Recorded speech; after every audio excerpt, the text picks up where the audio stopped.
This chubby young man is Sangu. He is curious about everything in life. Why bother eating and sleeping when you can play games, drink, date, and travel? He wished he had two bodies to do things for himself, and that became reality. He is living in a world of hunters, many hunters with special abilities. To gain powers, you must join the awakening program managed by the government to help people awaken their abilities. You have to step through the gate to advance the development process. The main guy eagerly stood in line to go through the gate. After stepping through, he gained the ability to clone himself. He is currently only level 1. He can create one clone identical to the user by using energy. The maximum number of clones depends on the user's level. The original is connected to the clone. The current number of clones that can be summoned simultaneously is 1. The cooldown time is 24 hours. Sangu did it right. Theoretically, he closed his eyes, imagined for a bit, and successfully created another clone exactly like himself. Sangu looked at the naked, chubby guy standing in front of him. He awkwardly asked if it was a clone. Could he touch it? The clone didn't react. It called the owner promptly. Sangu suddenly felt shy and embarrassed. Then he slapped himself awake and started examining and touching his clone. He marveled that this was a flesh-and-blood body, not an illusion. Sangu looked at the clone's genitals again. He told it to put on clothes first. After dressing, the two stood facing each other. He thought the clone should sit down. Immediately it sat. Sangu found it amusing without saying a word. The clone seemed to listen. He thought the clone should stand up. The clone did it again. Then Sangu told it to repeat sitting and standing. After a few reps, he was panting like a buffalo. Seems like this clone's stamina was just like his. After a while of sitting and standing, suddenly, a notification appeared. Sangu's stamina increased by 0.01. His clone was running frantically in the park. It ran back and forth around the park dozens of times every day. The clone sat on a bench, panting. A kind older lady approached with water, but the clone ignored her. It brushed her off and kept running. The lady sighed. Is this guy a pervert? Sangu stood on the scale. His current weight was 78.4. Lately he felt hungry and ate twice as much as before, but this month he still managed to lose 20 pounds. He did nothing, yet his body kept getting thinner day by day. Also, he seemed to have grown a bit taller. The system stats panel popped up again. His endurance and reflexes increased slightly. Sangu sat back down.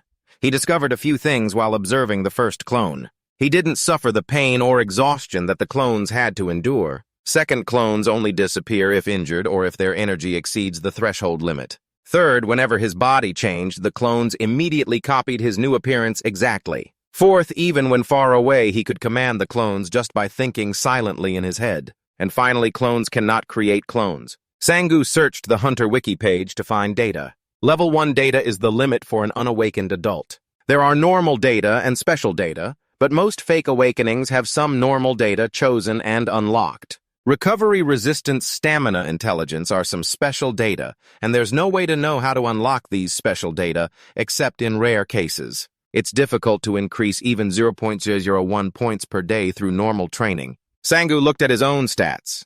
His total increased by 0.39 because the clones trained tirelessly and obeyed every command given. They always pushed themselves to the limit, which caused his data to rise quickly. Sangu wondered if his points would increase if he trained along with the clones. But there's no way he'd ever join such grueling training. Suddenly, Sangu saw a gym advertisement. He came up with a great idea. Sangu looked at the full registration fee. He realized his account balance wasn't enough. Sangu sighed. Lately, he had been spending more on food. He should find a part-time job or something. His current workplace nearby wasn't doing well. Sangu tapped on his computer searching. He planned to work as a construction helper, good exercise, and earning money. He scrolled through a list of jobs. The first few times, he would have to go work himself. The clone couldn't do jobs he hadn't experienced before. He stopped at a delivery job posting. He picked up the phone and called the recruiter. The phone rang for a while, then someone picked up. He asked for information about the job. They said no interview was needed, he just had to show up and start working.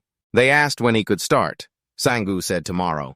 The person on the other end asked loudly if he couldn't start today. Sangu was surprised to hear that. He declined, and they scheduled him to come at 6:30 the next evening. The next day, Sangu went to the delivery company to be sure. He went with another clone, but made it wear a mask and a hood covering its face. Sangu told it to answer properly while working. Its name was Guang. Just as he was wondering where to go, suddenly someone called him.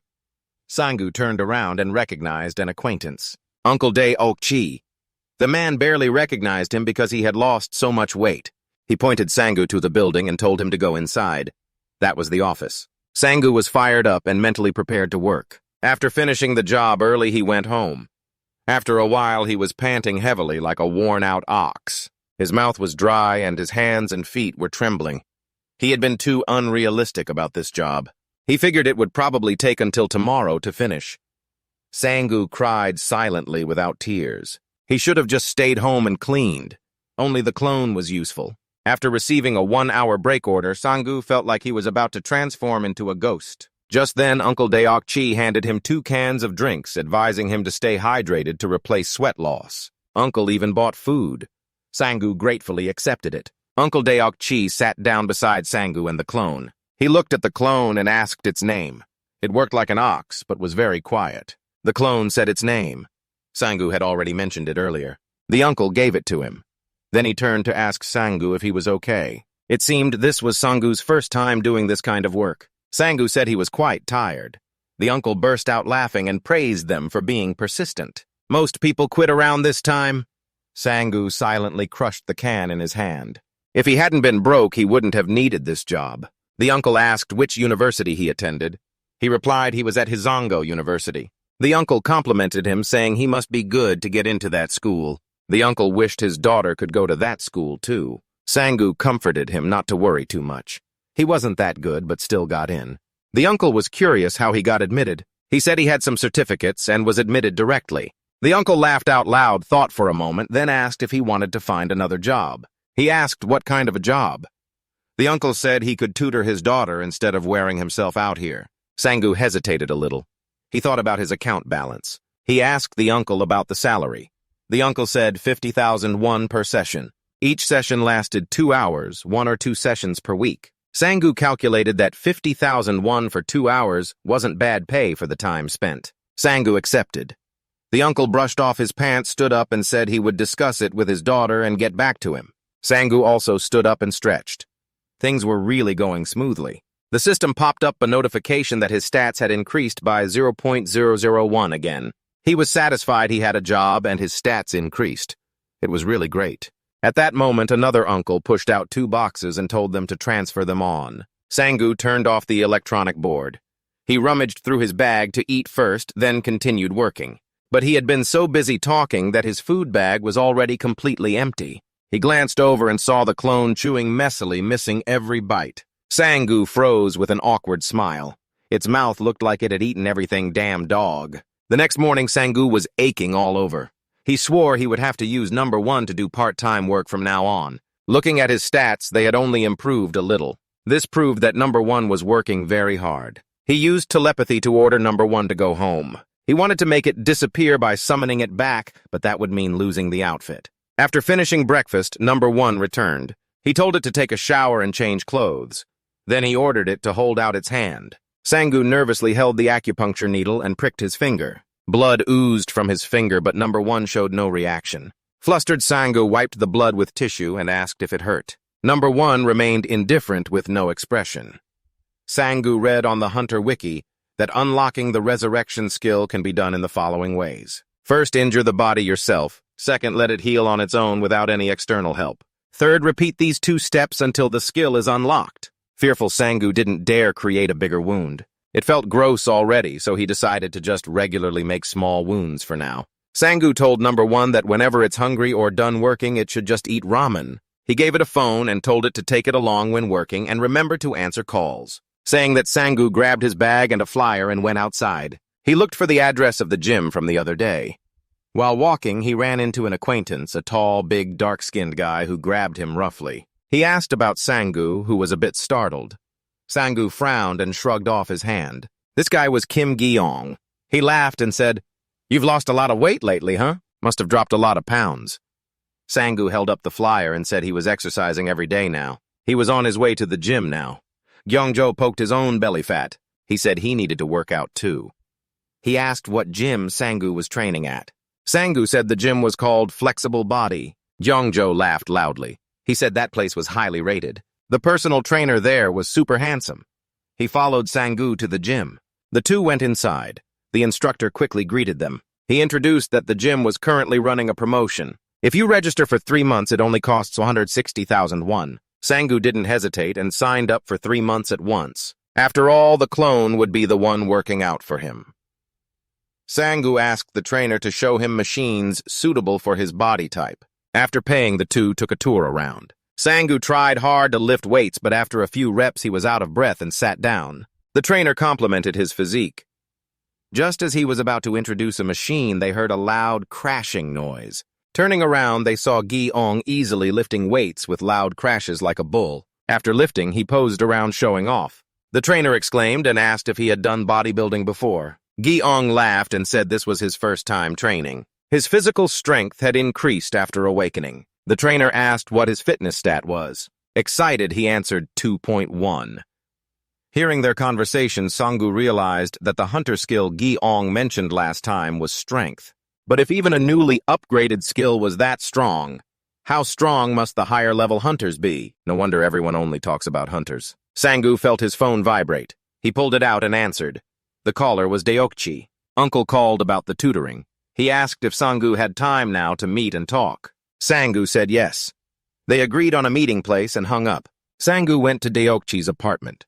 He muttered, "That bastard Gyeongdo shows off a lot but never signs up. Guess there aren't many pretty PTs here, so he doesn't bother. But that's fine because now he doesn't have to worry about sending the clone to the gym anymore." Sangu stood in front of Deokchi's door and heard some noise inside. He pressed his ear to listen.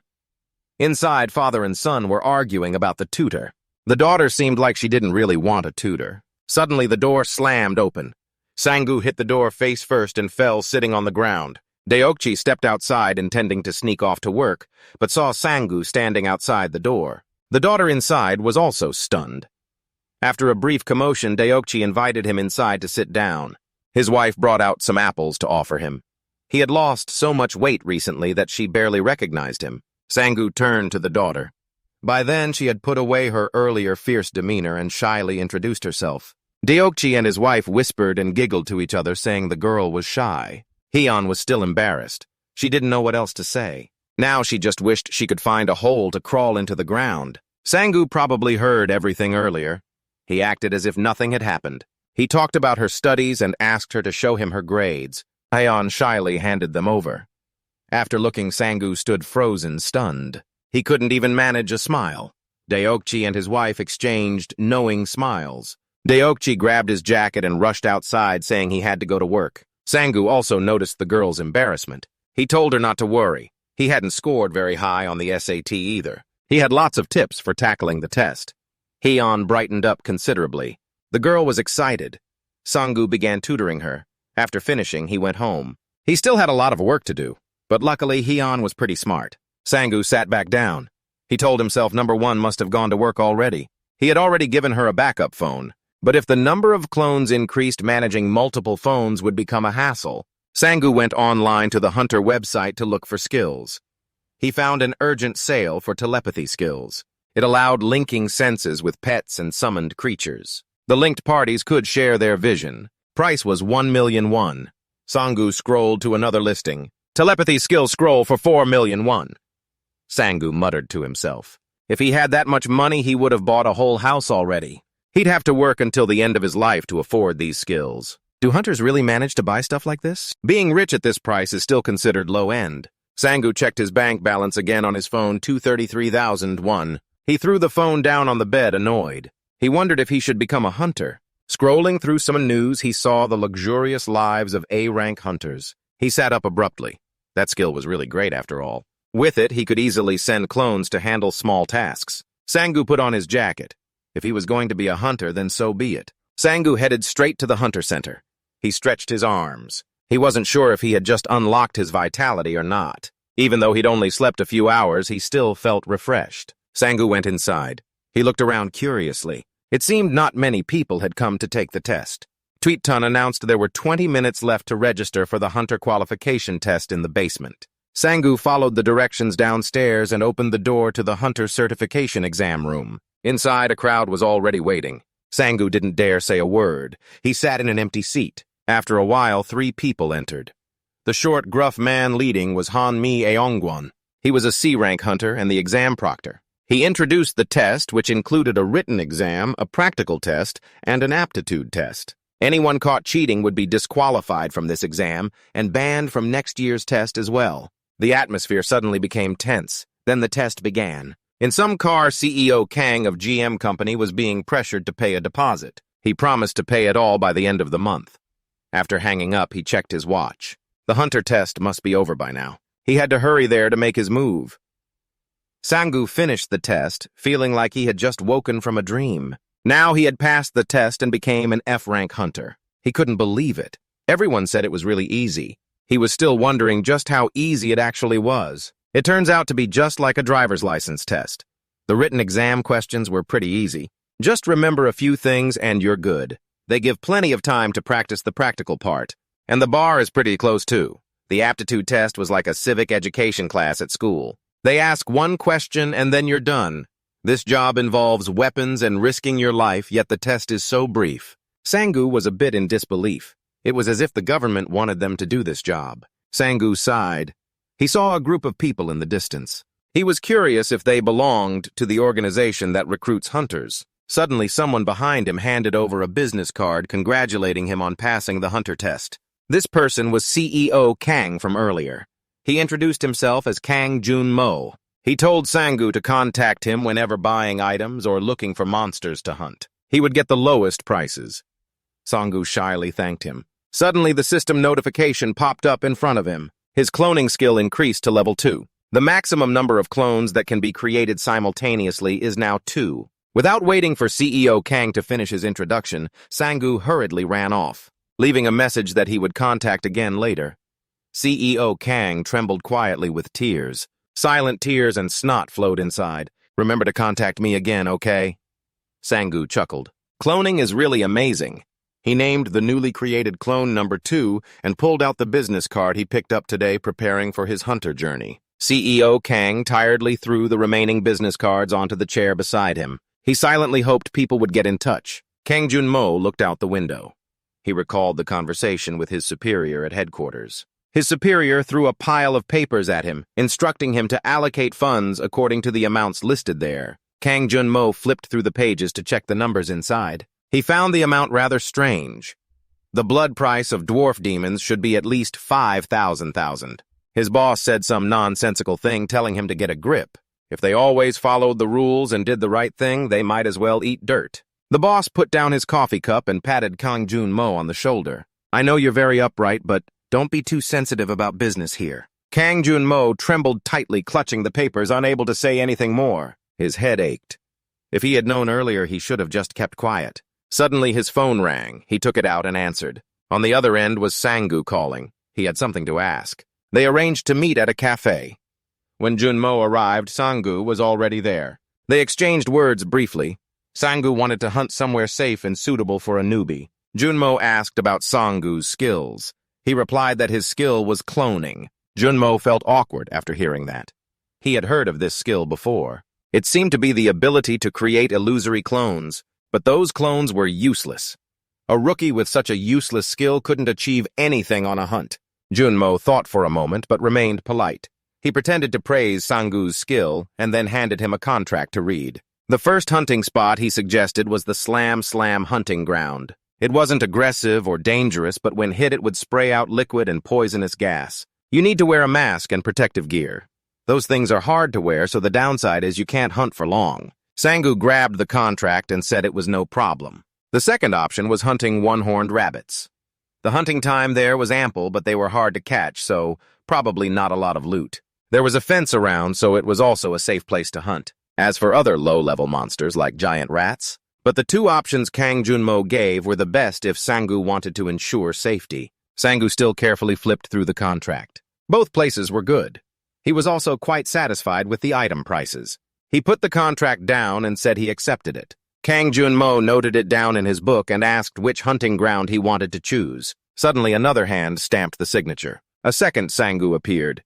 He said he liked both hunting grounds and wanted to try them all. Kang Jun-mo looked at the two people in front of him who looked exactly the same. He recalled that he had once met a ninja with self-cloning skills before. But those clones were just illusions, useless and intangible, unable to cause any real damage when touched. But now, witnessing Sangu's cloning ability, he was extremely surprised.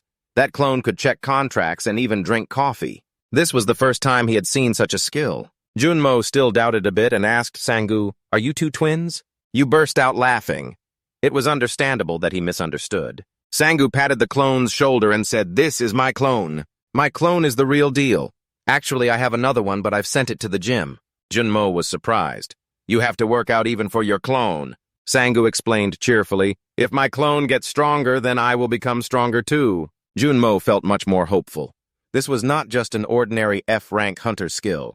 Sangu had huge potential. He asked Junmo if it was a problem to enter many locations at once with the same person. Junmo replied that it might be difficult to enter simultaneously because each time he enters a place it's recorded separately. Sangu teared up slightly, rubbing his hands together nervously. "So it's not allowed." Junmo said he would talk to the Hunter Association about this and make some adjustments. Instead, he needed to scan Sangu's collar and required Sangu to personally demonstrate his skill, so he asked Sangu to go with him. Sangu agreed but would not be able to use his skill again until tomorrow evening because he needed to recharge. Junmo arranged to meet him at the Hunter Center. 2 days later, after signing the contract, they began their cooperation. 2 days later, Sangu arrived at the Hunter Center as promised. After waiting a while, Junmo arrived too. They went inside together. After queuing and getting his number, it was Sangu's turn to copy access to the hunting areas. Because his skill was a cloning, but he only had one identification collar. The staff told him to wait a moment because he was the first person after Jumper to request access duplication, so it would take some time. A short while later, the staff gave him a stack of forms and told him to go to the administrative office and equipment room to complete the procedures, and that he could request a test in the skill demonstration room. Sangu looked at the pile of paperwork and started sweating nervously. So many forms. Junmo took the documents to handle them for him. He told Sangu to go to the skill demonstration room. After Junmo left, Sangu went to the skill demonstration room. He summoned his clone and requested to make an identical identification collar. Completed. Now your clones can also enter the hunting areas by scanning their fingerprints. Considering the cloning skill's features, entering and exiting multiple locations at the same time is possible, and clones can also enter places you have visited before. Sangu took the bracelet and said thank you. The old man was extremely fascinated, repeatedly examining Sangu's clone. According to him, not only in Korea but also worldwide, there had never been a precedent like this. Sangu didn't want to stay there any longer. He pulled his clone and left. Sangu met Junmo again to report that the access request had been completed. Finally, all preparations for the hunt were done. He planned to go to the hunting area right away today. The three of them were talking when an acquaintance of Junmo saw them. He was the head of the Hiseong Association. He jumped down from the second floor. With a challenging face, he asked Junmo if he was still working as a hunter. Junmo was bitter but could do nothing, so he gritted his teeth and said, "Yes, sir, Chief." That man burst into a harsh laugh. He glanced at Sangu beside him, asking who he was. Junmo said he was a hunter affiliated with his company. The association head looked Sangu up and down. With a face full of contempt, he said, "You're a named hunter, huh?" The chief was holding back laughter so hard he was shaking. "They say it's hard far from home, Mr. Junmo, once supervising C and B rank hunters, and now reduced to this." The chief burst into a harsh laugh again, howling like a madman. The old man couldn't believe Junmo was worried about a stupid ranker wearing such a ridiculous sweater. Junmo was angry. Jun was about to snap back. Sangu patted his shoulder to stop him. On the other side, the guildmaster still hadn't stopped. He looked at Sangu like he was some kind of insect and asked if he had anything to say.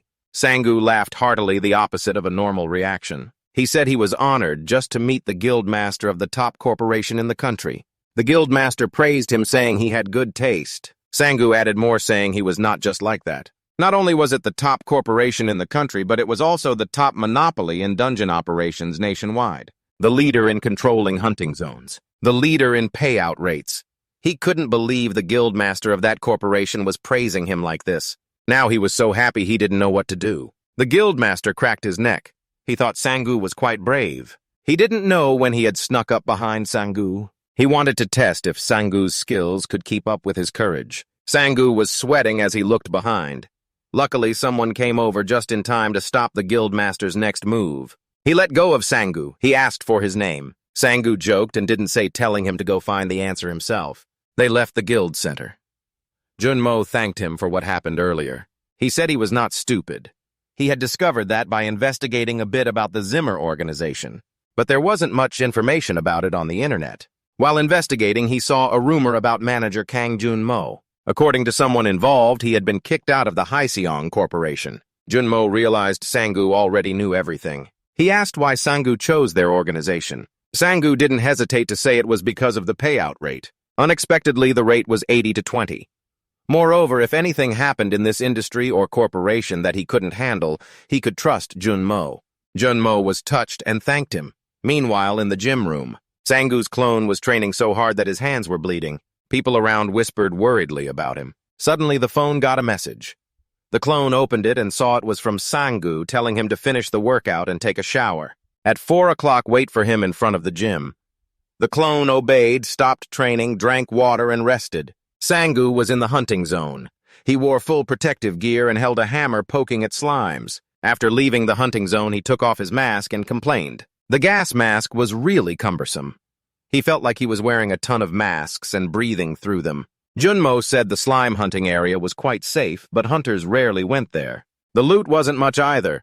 Sangu didn't think he could do this for long. Junmo said he could hunt until the container was full, and once full, he could switch to the replacement locker. However, no matter how patient a person was, it was hard to endure 6 hours. Sangu was sure he couldn't even last 2 hours. Forget 6 hours, so he planned to delegate it to clone number 2. With tears in his eyes, Sangu saw clone number 2 off into the hunting zone. He turned to tell Junmo to go next to the single-horned rabbit hunting zone. At this moment, he suddenly remembered he hadn't picked up clone number 1 from the gym. Sangu and Junmo went to the gym to get clone number 1. Junmo found it interesting that Sangu named his clones number 1 and number 2. After all, they were clones, so names didn't really matter. Giving them fancy names would just confuse him. Sangu changed the subject. He asked if Junmo had heard people used guns to hunt single-horned rabbits. If so, shouldn't he prepare some equipment, like a gun or something? Junmo said he didn't need to worry. He could use his own gear, but he could also rent from the hunting ground. Junmo reminded him it's best to prepare his own equipment later because rented gear is only allowed to be used at that specific hunting ground. They did this for easier retrieval. After a while, they arrived at the single-horned rabbit hunting ground. There were quite a few guards outside. This place was the famous large-scale Yujang-san hunting ground. The Slam hunting ground is incomparable. Sangu had also heard of this hunting ground before. Basically, the gate does not connect to the outside world. Therefore, most hunts happen after the hunter goes through the gate. In some cases, a monster breaks through the gate, destroying the surrounding environment, and that place gradually becomes a hunting ground. That event is called a monster break. 5 years ago, when a monster break occurred, most high-level monsters were wiped out. What's left are only E and F-level monsters. Thus, hunters highly value this place as a lucrative hunting ground. The two entered inside. Junmo pointed to the counter of a tall, smelly black man. He told him he could rent equipment there. The man tossed him a box containing various gear rifles, goggles, and earplugs. Night vision earplugs, about 400 bullets, and an entry ticket, all totaling 700,000 won. Sangu almost staggered as he handed over his card. No tears, just shock at how expensive it was. Junmo comforted him, saying most of the cost was from the ammo. But of course, if Sangu could successfully hunt a one-horned rabbit, there would be no problem. The price of a one-horned rabbit is as expensive as a bucket of slime essence. Junmo led the way deeper into the hunting ground. The three stood before a room's door. When it opened, they saw guns firing rapidly inside. Inside was a crowd of people hunting rabbits. Junmo pointed out the standing position for him. His spot was number 4. Sangu confidently held his gun. He bragged that he only missed 3 shots in the shooting test during the hunter exam. Junmo said nothing. The target was so close, yet he missed 3 times. Sangu loaded his gun and put on earplugs. He confidently declared those monsters wouldn't escape the barrel of his eagle eye. Junmo felt embarrassed and thanked the heavens that everyone here wore earplugs. Sangu looked through the scope, shouted that he saw a rabbit aimed straight at its head, and pulled the trigger. 3 hours later, Sangu was traumatized. He couldn't believe he couldn't even shoot down one. How could this be? Sangu sighed in despair. His aim was fine, but the rabbits were too clever. Just as the bullet fired, they would dart away. Junmo had already asked to leave earlier because it was very late. Sangu was sad. He hadn't even earned back the money he spent on ammo. Should he just give up today and go home? Sangu ordered clone number 1 to hunt one-horned rabbits here and use a spear gun to collect them for him. He told it to send him a message every time it shot one and to call him if it ran out of ammo. Sangu sighed in despair. Now I'm going home. He went home, lay on the bed, and saw his mana increasing continuously. He comforted himself that at least number 2 was still killing monsters pretty well. Although his stats were increasing compared to that guild leader, the road ahead was still very long. Sangu yawned tiredly. Hunting one-horned rabbits was definitely a mistake. He didn't think it would be this hard. Sangu closed his eyes, wishing number 1 would catch at least one to save face. Then he fell asleep, not noticing number 1 sending him messages non-stop. Junmo was dazed in the office. The Slam hunting ground managers called him to come quickly. The entire Sangu clone had been hunting for over 24 hours and was no longer able to stay awake. Junmo was shocked and hurried over.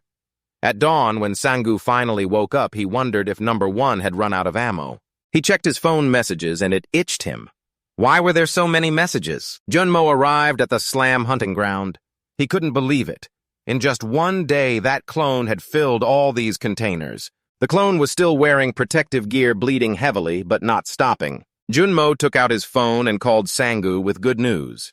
His clone had already filled all the containers and he was preparing to call the Monster Corps cleanup team. He told Sangu to order number 2 to stop hunting. Sangu was at the one-horned rabbit hunting ground and asked Junmo if he could send someone here. The pile of rabbit corpses caught by number 1 was already blocking the path here. The crowd gathered around number 1, continuously filming and chatting, unable to believe that number 1 had taken down all those rabbit corpses. Number 1 wore a mask, a hat, sitting absent-mindedly in one spot. A broker from the Brown Bear Guild came over, gave him a business card, and praised his sharpshooting skills. He kept holding out the business card, but number 1 still didn't react at all. He tried to stay calm, his hand trembling as he held the card, comforting himself that geniuses are always a bit weird and shouldn't get annoyed. A broker from another guild laughed heartily, reminding that no matter how much they tried to start a conversation, he didn't utter a single word. The guy from the Brown Bear Guild was a bit skeptical, sure that number 1 must have said at least 1 or 2 words by now. Sangu, wearing a hood, quietly passed the bullets. He told number 1 to keep hunting, and if Junmo showed up, to leave the pile of rabbit corpses for him to handle. Sangu patted number 1 on the shoulder, praising him for a job well done, then walked away. Number 1 felt thrilled by the praise and eagerly picked up his gun to continue hunting. The crowd around them became lively again, ready to grab their cameras and record. Sangu was tutoring Deokchi's daughter and realized he had underestimated what clones could do. Now the clones had reached 50% of the stats. Simply put, it means they could do 50% of what he could, but something felt off, like letting a machine play for you. The clones made decisions without hesitation and with intense focus. Lost in thought, Sangu didn't notice Hyun calling him over. Only when she called loudly did he jump, dropping his pen. She asked what he was daydreaming about. Sangu shyly handed back the test and complimented Hyun for doing better than last time. Hyun took the paper and asked again what he had been thinking about. Sangu rested his chin on his hand and casually replied that passing by the hunting ground, something better than he expected happened. Hearing hunting ground, Hyun jumped up in surprise and asked if he was a hunter. Sangu didn't deny it. Hyun sat down, took out her phone, and asked if he knew this guy. Today everyone was talking about this person on Wiki. Hyun showed a video online. This is a genius hunter with eagle-sharp eyes. Sangu was shocked to his core, spat water out, trembling, unable to believe his own hands. Hyun, extremely excited, asked if he knew him. Everyone on Hunter Wiki was going crazy over this guy. The video showed him hunting over 200 rabbits without uttering a single word. Everyone thought he was super cool and mysterious. When asked his name, he only answered Eagle Yujiang-san. Sangu was even more shocked after hearing that, frozen speechless. Hyun admired the video and said she also wanted to become a hunter. Sangu asked if she was awake yet to want to be a hunter. Hyun sighed shyly, saying she had a license but was a bit scared to go to the hunting ground. Hesitating for a moment, Hyun nervously asked if Sangu could take her hunting once if she scored high on the next test. Sangu saw no problem with that and said if she worked hard and got a high score this time, he would take her there. Hyun happily shouted and held up her finger, telling Sangu to promise her. Sangu sighed, teasingly promised her, then got up and went outside to prepare to leave. Hyun's mother asked him how Hyun's studies were going. Sangu said she was very good and there was nothing to worry about. Hyun's mother tried to keep him to eat, but he had other business and declined. Hyun pressed her ear against the door to eavesdrop and jumped up excitedly. She got to study with Sangu and found out he was a hunter, which made the conversation go smoothly. At first, she didn't like it because he was her father's acquaintance, but Sangu was kind, a good teacher, and handsome, so she was smitten.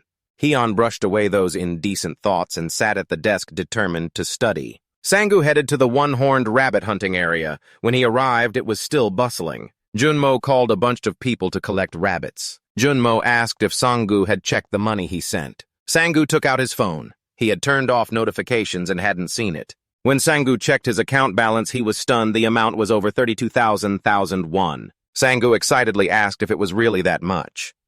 Junmo said his skills seemed to have passed F rank, so he raised it to 83% for E rank hunters. Sangu shyly rubbed his head but said he wasn't E rank yet. While everyone was laughing and chatting happily, a rough-looking man approached. The guy pointed at Junmo, asking if he was the manager. He was a hunter who had his prey stolen. All the one-horned rabbits he targeted were taken by Sangu's clones, so this hunt was a bust. He demanded compensation. Junmo swallowed hard and whispered to Sangu that it seemed they had chosen the wrong spot. Sangu thought it over, then came up with a clever plan and whispered into Junmo's ear. The man on the other side had lost all patience and demanded 10% of the reward. Sangu burst out laughing, ha-ha, without a care. The other guy was furious and asked, "What the hell are you laughing at?" Sangu patted number one's shoulder and hinted not to worry, saying this guy wouldn't be coming here for a few days. He pretended to turn to Junmo and said, "Let's get out of here." The man grew more irritated, but Sangu ignored him and brushed past. The man, feeling bitter, turned back and raised his fist as if to attack Sangu. Sangu mentally ordered number one. Number one immediately charged forward to block Sangu, taking the full punch from the man. Number one spat out a mouthful of blood. The man was startled, thinking he hadn't hit that hard. Sangu, who had been standing nearby, raised his phone and recorded everything. He pretended to be shocked and shouted, "This is too brutal. Violent acts in a sacred hunting ground. If people find out, they won't let this slide." The man looked around and saw others watching him. Sangu took advantage and continued acting. Oh my God. It would be terrible if this video was posted on our Star Hunter website. The big boss Yu Jiang-san being attacked is shocking. The man began to tense up, sweating bullets. Sangu held the video up in front of him, patted his shoulder sympathetically, and asked, "Aren't you leaving now?" The man gritted his teeth bitterly, but couldn't do anything. The three of them went to a cafe and sat down. Junmo thought the hunter from before was a member of the Hae Sung Guild because it was a large guild with all kinds of people. Sangu asked how he knew. Junmo explained, "From the moment he stepped into the hunting ground to collect bodies, he stared at me. It might be a plan to get revenge on us." He thought number one was another hunter who had signed a contract with them previously. Hunters from the GM company have also faced situations like this. Junmo said sadly, "This is a bit embarrassing, but previous hunters didn't keep their contracts long and left. Now only a few E-rank hunters still obey Sangu." Junmo couldn't promise anything about stopping the Hae Sung Guild either. Sangu shook his drink and told Junmo not to try to change his mind. He already knew about this, but still joined the guild. He was determined not to let those bastards bully them like this. Sangu was working on a plan to get stronger quickly. He enthusiastically explained the plan to Junmo. Junmo listened and took out a notebook to write. He had never thought about it that way before. He proposed meeting at 2 p.m. tomorrow. Sangu happily agreed. They agreed on the location and went home. The next day, they went to the Hunter's Supermarket, a place for trading weapons armor and other gear for hunters. It had always been popular, but a type of department store had entered the hunter market industry and taken a key position in the industry. Because of this, all the equipment hunters needed was always available. Sangu wore a sturdy titanium armor sure to protect against all E-rank monsters. Sangu praised it, very comfortable and very light. "I really like this set." Sangu pulled out the small knife hanging at his side. He said he would practice shooting better, so this was enough for now. Sangu asked the shop owner for 2 more sets of armor like the one he was wearing. Junmo asked if he still needed to find close combat skills. Sangu answered, "Yes, but I'm not sure if they have it here." The two of them searched around some more. Finally, they found close combat skills that could share vision and senses with pets, but then saw the price was nearly 200,000. Sangu trembled and cried out in despair. He turned to Junmo, building good comrade relationships. Advance on the salary! Junmo cried but shed no tears. He could lend Sangu 50,000 right now. Sangu successfully bought the ice bone orb and took it home. He pulled out the instruction sheet and read it. He poured mana into the orb. For skills with those who can't control mana, turn on the orb's button while keeping it in contact with the body. Sangu has no idea how to use mana. He fumbles around looking for the switch. Holding the remote in his hand, he trembles. He touches the orb, then closes his eyes and decisively flips the switch. The orb vanishes into thin air. The close combat skill has been created. Sangu calls back the two clones to prepare to move on. Earlier, he had discussed with Junmo. He had an idea to help them level up very quickly. He never imagined the results of their last hunting trip.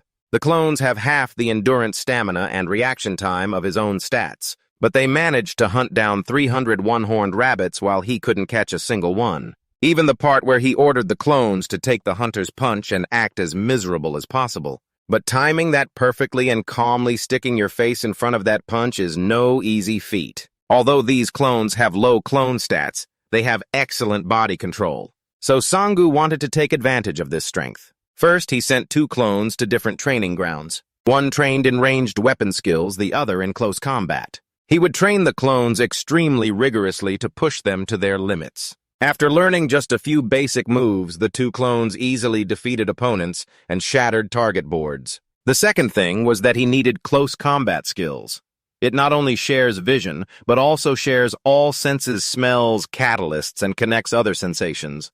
Sangu stood elsewhere using the close combat skill while the clones sparred or practiced shooting. He could experience everything: distances in training matches, joint angles, body balance, muscle movements, and the sensation of power flowing through. He felt all the clones' movements from air pressure as the baton slid by, the smell of gunpowder, the recoil, and even fatigue. And it didn't stop there, though. He didn't even move to get a drink. He still felt everything because he experienced the movements of the clone with a body exactly like his own. Sangu felt like he could imitate those movements right now. Then the system notification popped up. His stamina and reflexes increased. Sangu stretched and prepared mentally. Today he'd try both sparring and shooting. Sangu decided to check out clone number 1 first. He activated the synchronization skill to switch to clone number 1. At this moment, clone number 1 was already sparring with the trainer. They exchanged moves for dozens of rounds. The trainer was somewhat pressured by clone number 1, though clone 1's attacks were sparse, as if he'd never used a baton before. His defense was incredible, dodging perfectly. The trainer tensed his abs and glutes, bracing against clone 1. His strikes were strong. He copied the trainer's moves. The trainer swung his baton and struck at clone 1, but clone 1 dodged and jabbed the trainer's shoulder. The trainer clicked his tongue. Clone 1 tried another strike, but the trainer seized. The moment leapt up, attacked from above, knocked the baton from clone 1's hand and tried to pin him down. The people around applauded. Their trainer was no ordinary fighter. Sangu silently shouted, "Damn it, my wrist!" The trainer picked up the baton and asked clone 1 if he wanted to continue. Sangu anxiously asked if clone 1 was okay. He said nothing and got back into a fighting stance. He jumped up, imitating the trainer's earlier move. Sangu then switched to clone number 2. The air here was thick with the smell of gunpowder. A different pair, a man and a woman, were playfully trading compliments. Clone 2 was shooting at clay targets next to him. Sangu ignored them, focusing on shooting alongside clone 2's movements. He concentrated, keeping his upper body stable without moving, only turning in the shooting direction following the clay's trajectory. When the target aligned, he fired. The clay shattered. Sangu tried to remember every tiny detail. He had to absorb everything the clone experienced. After jumping back and forth a few times, he jumped back again. Sangu wiped the sweat. "You feel a bit dizzy. Your mana is depleted, really dizzy." Sangu sat down to rest in a chair. You marveled at how wild the movements of the clones were. Maybe because they don't know fear and don't think much, their focus is quite high. Consider it some experience gained. Next time you'll try practicing. While admiring the sky, the earth, and the clouds, your beloved student Heon walked by. You asked her, "It's late. What the heck are you still doing here?" Heon answered she just came back from the library. The two of you chatted happily, not noticing in the distance. There was a gang of tough guys staring hard. One of them was the troublemaker from the one-horned rabbit hunting ground last time. He was scolded by the big boss for failing to do the job. He apologized nervously. "Sorry, I just wanted to scare a little. But some guy came out from somewhere and recorded it. On the other side, they asked if he got caught on camera beating someone. He tried to explain frantically, but before he finished, the other side interrupted and told him, "Shut up! Don't bark anymore and don't go near Ujangsan Stadium. No matter what happens, you're no longer connected with the Hai Sung gang." The other side left a message. Some small-time punk then hung up. The man was furious after hearing this. He cursed through his phone and wallet against the wall and kept stomping on them. He was venting his anger. Suddenly, two others came to check on him. One was fat and one had long hair. He told the whole story to the newcomers. The fat guy was his senior named Geun Suk. The fat guy holding a cigarette scolded him for being stupid. Joining that #1 gang was dumb. He bowed his head remorseful, asking the fat guy if he had any tasks for him. Now the gang said he shouldn't come near Ujangsan Stadium anymore. The fat guy turned to ask the long-haired guy if he had any work for him. Suddenly he saw Sangu's silhouette in the distance and shouted, accusing him of being the one filming. The fat guy asked if he was sure. The man marched forward aggressively. He was absolutely sure, hiding behind a pillar. The man was furious, eyes red with anger. Sangu and Hyun were chatting happily when the three men came out. The fat guy led, asking if you were the one bullying his little brother. Sangu didn't know who the fat guy was.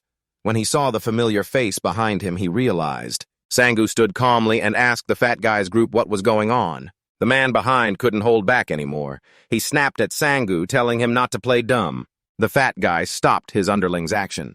He bared his teeth and asked Sangu, "I heard your little brother has a video of my little brother acting rash, right? Delete it and we'll back off." Sangu raised his phone and asked, "What guarantee do I have that you'll keep your word?" The fat guy licked his lips and completely changed his tone. "There's no way he'll let you off." Sangu realized the situation was very tense. He put his phone away and whispered to Hyun, "Find a chance to run." The fat guy and his underlings cracked their knuckles ready to fight. He ordered the other two to charge. Sangu had to handle two at once, so it was extremely difficult. They punched him relentlessly, and he fell to the ground, rolling and coughing up blood. Hyun anxiously stood in front of him. Ms. June frantically summoned her psychic orb to threaten the gang back off now. The two underlings hesitated, seeing Hyun's fake awakening, and didn't dare charge anymore. The fat guy tapped each of them on the head. "What are you scared of? There are more fake awakenings now than at the market." Hyun shot a light orb at the fat guy. He easily blocked it. He swung his chubby arm to strike her back. Sangu jumped out from somewhere and blocked it. He punched the fat guy square in the face. The fat guy lost his balance and stepped backward. He held his face. The underlings saw their boss was hit and rushed to retaliate. Sangu applied theory to practice. He carefully watched the other guy's moves. He dodged to the side, then threw a punch using everything from head to groin straight to the guy's face. The long-haired guy took the opportunity to attack. Knowing he couldn't dodge the long-haired guy's strike, he used a double move, smashing the wallet into the long-haired guy. Both sides were panting heavily. The fat guy was tense. He didn't expect Sangu to have some moves, too. The fat guy seriously charged forward. Sangu used all his skills to dodge and counterattack. The fat guy was hit several times in a row, but Sangu didn't stop. He had to punch hard and fast, forcing the fat guy to expend energy, blocking several blows. Then Sangu quickly dodged the fat guy's claw strikes every time. The fat guy saw that he couldn't land a single hit on him. He got more and more furious, his arm muscles tensed to the max, ready to strike him. Sangu prepared to dodge, but the long-haired guy grabbed his leg, preventing him from moving. So he took the fat guy's punch full force and was thrown backward into the wall. Sangu was gasping for breath. He felt like he couldn't breathe. The fat guy got closer and closer. He swung his arm, ready to throw another punch. Sangu thought it was over for him. He closed his eyes, accepting his fate. Suddenly, an explosion sounded. The fat guy was hit and stood there with his mouth open. The attacker was Hyun. The two henchmen quickly stood up and rushed toward her. Just as they tried to attack, two of Sangu's clones returned in time and knocked the two guys out. Sangu got up from his ground, wiping blood from his mouth. "Finally, I can breathe." The fat guy cursed and charged again. Sangu jumped back onto the roof. He delivered a downward kick, knocking the fat guy unconscious on the ground with no more resistance. Sangu was exhausted too. He received a system notification that his stats had increased. His cloning skill temporarily leveled up. He sighed deeply and collapsed to the ground. The clones anxiously rushed over to check on him. After the two finished bandaging, Sangu took Hyun home. They talked non-stop on the way. Hyun learned that the famous rookie hunter was actually Sangu's clone. He told her not to reveal that secret. After a while, they stood in front of Hyun's house. He kindly asked if her hand was okay. Hyun happily said she was fine. Sangu thanked her for helping him. Without her, he wouldn't have been able to defeat that fat guy. Hyun's face flushed red. She said if he wanted to thank her, he should buy some meat dishes instead of just saying thanks. Sangu promised to buy for her. Then they said goodbye. Sangu returned with his 2 clones. Suddenly remembering something, he asked why they followed him. "We have to work hard." The 2 clones said it was already late. The shooting ranges were all closed. Sangu picked up 2 sticks from the ground and gave each clone 1. He told them they could practice in the park, then he went home. 1 month later, Junmo called Sangu to ask how things were going. Sangu replied everything was fine. Now even he could shoot with a level 6 gun. His cloning skill level had also increased. Junmo excitedly congratulated him. Sangu looked at his stats, which had risen to 1.4. He told Junmo he wanted to take 3 level F hunting zones for tomorrow. Junmo was moved by this but promised to find those zones for him no matter what. Sangu planned for the clones to train in the morning and go hunting in the afternoon. After finalizing the schedule, they ended the call. After the call, Sangu ordered the 3 clones to go to the park. They were to return before 12 and leave their guns at home. The 3 clones obediently went right away. Sangu browsed information online. He sighed. From the clones' training, he could see they had learned very well. Unless the movement of the body was impossible, they could copy and replicate almost everything. He wondered what would happen if he learned about all these monsters and the exact ways to hunt them, thinking and doing. Sangu began his journey of learning. In the blink of an eye, a night passed. When he saw the clones return, he realized it was already midnight. Sangu yawned. These guys were still full of energy. Even after working all day, they weren't tired at all. He ordered them to bathe and then eat. Sangu had watched most of the guides on level F monsters. Now he needed to check if the clones really hunted by following the instructions. Sangu planned to investigate what was going on and experience hunting to get familiar with battle using familiar skills, then learn about mana during breaks. Sangu received a message from Junmo. He urged the clones who hadn't even settled down yet to eat quickly and get ready to go. Sangu led the clones to the meeting spot. Junmo, he asked if the training area was ready. Junmo replied that he had found 3 areas not too far apart. Sangu handed over the 3 clones to Junmo to take care of. As for himself, he would stay home to study by using remote skills. He also needed to train his own mana breathing technique. After the car left, Sangu returned to his room. He closed his eyes, calmed his mind, and followed the breathing guidance audio. He tried to recall the feeling of using the skill, a stream of light slowly accumulating in his body. Suddenly, he opened his eyes. He had acquired the meditation skill by stabilizing his mind. Mental fatigue would be slightly restored. The rate of mana growth and recovery slightly increased. In some hunting area, a hunter was struggling, dragging himself step by step to escape. He cursed non-stop, wondering why that monster was here. This was clearly a forced-level dungeon. They only came here to hunt some exotic fish. He needed to report this to the authorities. But the monster didn't let him escape. It bared its sharp teeth and tore the hunter's arm apart. Just then, Junmo sent a clone to the wastewater treatment plant location. He said there were famous exotic fish here known for their strong jaws. The clone replied, got it, and went inside. Junmo took out his phone and informed Sangu that all 3 had arrived. Even he couldn't believe a hunter was hunting in 3 different places at once. Meanwhile, the original was still in the room. This possibility was truly top-notch. Meanwhile, at Sangu's house, he was excited because he had gained the mana breathing skill. Truly a once-in-a-thousand-years genius. But before he could celebrate for 3 seconds, his phone reminded him to keep sensing mana and continue breathing. Don't confuse meditation with the mana breathing skill. Sangu was disappointed. He guessed it would be hard to acquire the mana breathing skill. Then suddenly, overexcited, feeling so embarrassing. He picked up his phone to check and saw that the 3 clones had arrived. Sangu used his familiar skill to go to the training area. As soon as he entered, he saw a mouse stabbed with its beak torn open. Sangu was startled. What kind of bush is this? Calmly looking again, he realized it was number 1 hunting. Sangu continued to observe around. Number 1 was acting exactly as theory predicted. Sangu checked the video. Giant rats were one of the most annoying monsters among forced-level monsters. If you plan to hunt them, you should form a team. If there's no choice but to go solo, there are still ways to succeed. First, since the rats rush straight at you, keep your distance and shoot. Of course you can't kill them all by shooting, so switch to melee. Their skulls are very hard, so aim for the ribs. Rats reproduce rapidly like normal rats, so their numbers are very high. Number 1 calmly took them down one by one. Sangu then jumped over to watch number 2. His clones really could hunt just like him, and they even used the skills he had.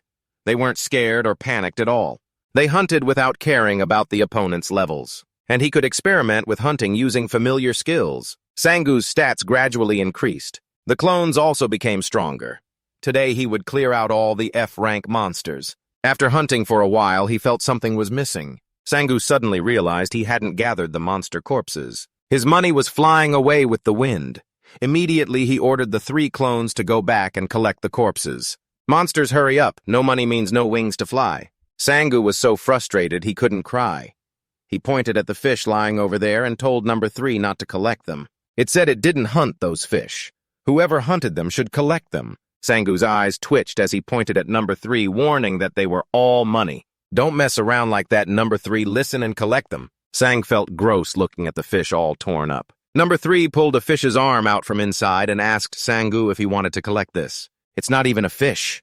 Seeing the arm, Sangu froze. Suddenly there was noise behind them. The 2 turned to look around cautiously. Number 3 saw the movement, turned right, and saw it was just a fish head. It was just a trap. The kingfish had been standing behind it all along. Number 3 didn't react in time and was about to turn and shoot when the fish struck, knocking off an arm. Sangu screamed in pain, feeling like his arm was cut off. His consciousness returned to his body. Sangu trembled, looking at his arm, which was still intact. The link from earlier was severed. Because of the pain, Sangu was still in shock. He dialed his phone to call Junmo, telling him to come to the hunting ground. Number 3 didn't have much time to explain. Sangu quickly put on his shoes and left immediately. He called both number 1 and number 2, too. On the other side, number 3 was struggling against a giant 6-pack muscular fish. Sangu arrived at number 3's hunting ground. He had lost connection with number 3 and had to wait a long time to summon him again. He passed through the checkpoint and gathered with Junmo and the 2 clones. Only then did Sangu clearly explain the situation to Junmo. The monster inside the hunting ground is very strong. Number 3 has disappeared. Sangu described it as having a fish head and bulging 6-pack muscles. With all limbs intact, in other words, a merman. Junmo was startled. He had to report this to the higher-ups and temporarily close this place. The monster Sangu mentioned is called the merman. Its rank is D.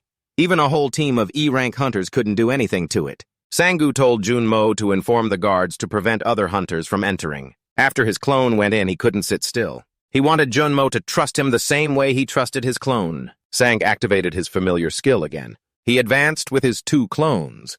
They quietly approached the spot where number 3 had disappeared. Just before this, the monster was ravenously chewing on a corpse. They had to take this chance to attack. Though his stats were only on par with an E-rank hunter at the moment, his clones had only about 53% of that. They were only around F-rank, but now the merman wasn't in its best condition. Considering the clones' hunting skills combined with their coordinated teamwork, it was still feasible. He ordered the clones to shoot the fish's head, but both bullets fired at the fish's head were deflected. The 2 clones looked dumbfounded, mouths agape. The bullets had no effect at all.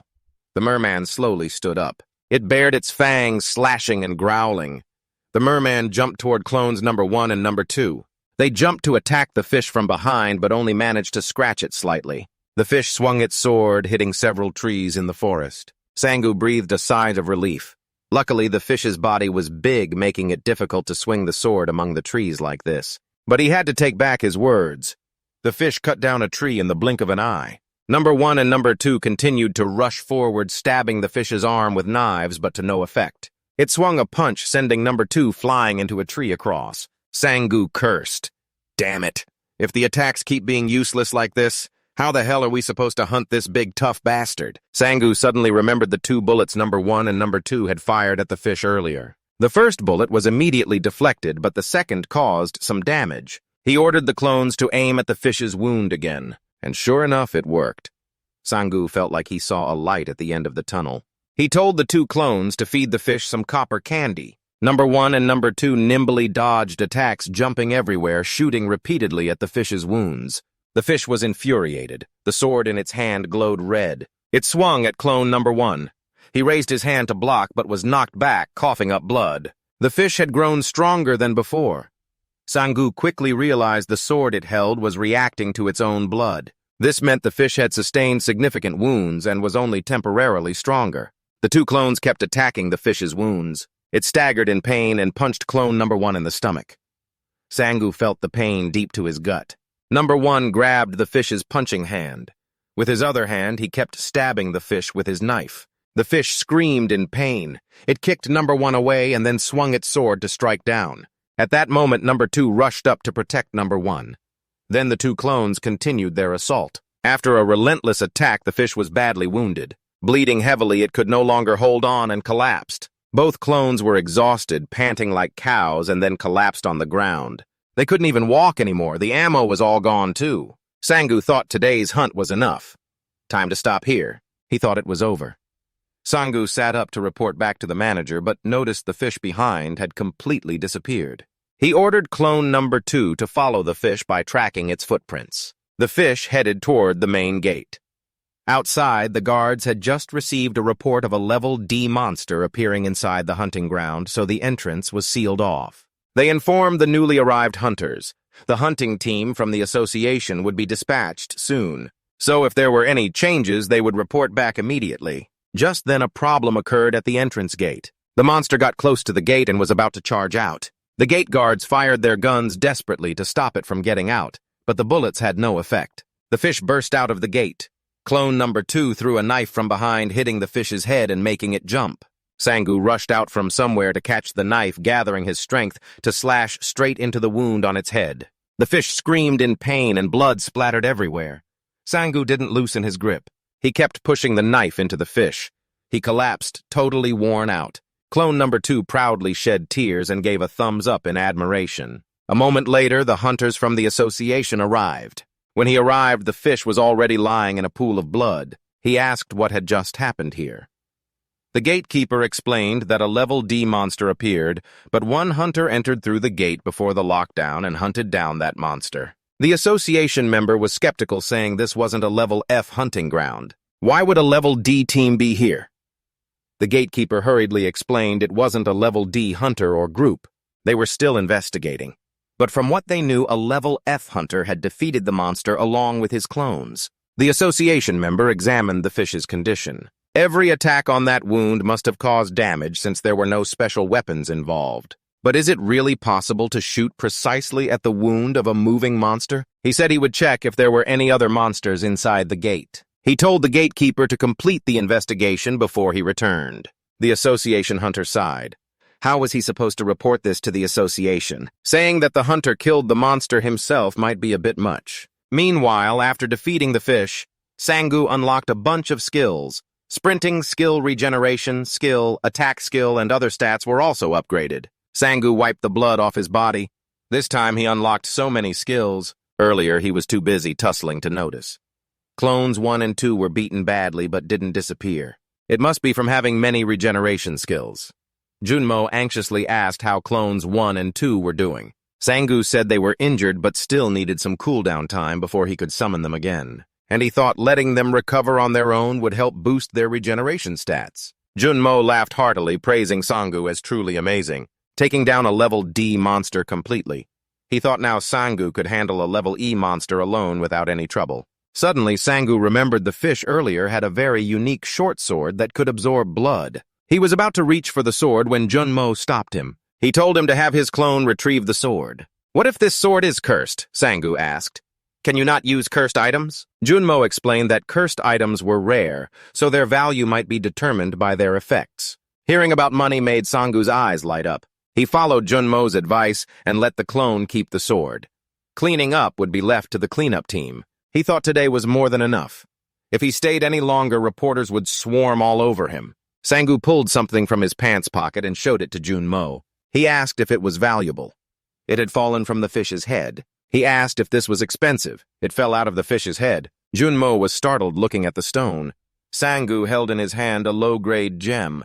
It was worthless, but seeing the hopeful look on Sangu's face, Junmo didn't dare say so. He told him this gem wasn't worth much. It was just an item that increased stats but wasn't used much because of very serious side effects, so the price is really low. after hearing that Sangu felt like salt was rubbed into his heart. "You threw the crushed gem to the ground. I don't need it anymore." Sangu said goodbye to Junmo and sent his 2 clones home. Number 1 and Number 2 lay on the bed like zombies. Sangu dropped his bag on the floor and summoned Number 3 to check. Sangu handed the equipment to Number 3 and told him to go train. Sangu sat down and took out the sword and the gem he had just discarded. He held the gem up.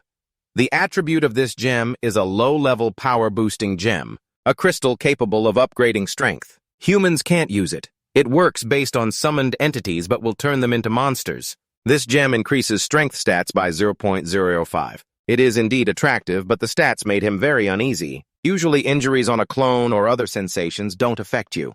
But what if you turn into a monster, not a clone, but yourself? Thinking about turning into an ugly monster terrified Junmo. Shoot it once and be done with it. So Sangu had to put the gem away for now, not using it. He opened his sword again to be ready for any danger, so he stored it in this box. Bringing it here to sell would be fine because it's valuable. But if he used it before selling, it might still be okay, right? Sangu ordered Number 2 to hold the sword up and try it. Sangu expected something to happen, but nothing did. Just that Number 2 honestly reported hearing a voice. Sangu used the close combat skill to enter Number 2. As soon as he entered, his head buzzed with sounds of killing. Sangu withdrew. Even inside Number 2, there was no reaction. It seems unless it's an extreme sound, the clones won't be affected. If you hold it yourself, who knows what you'll turn into? No wonder that fish went crazy. Sangu told Number 2 to hold the sword a bit longer.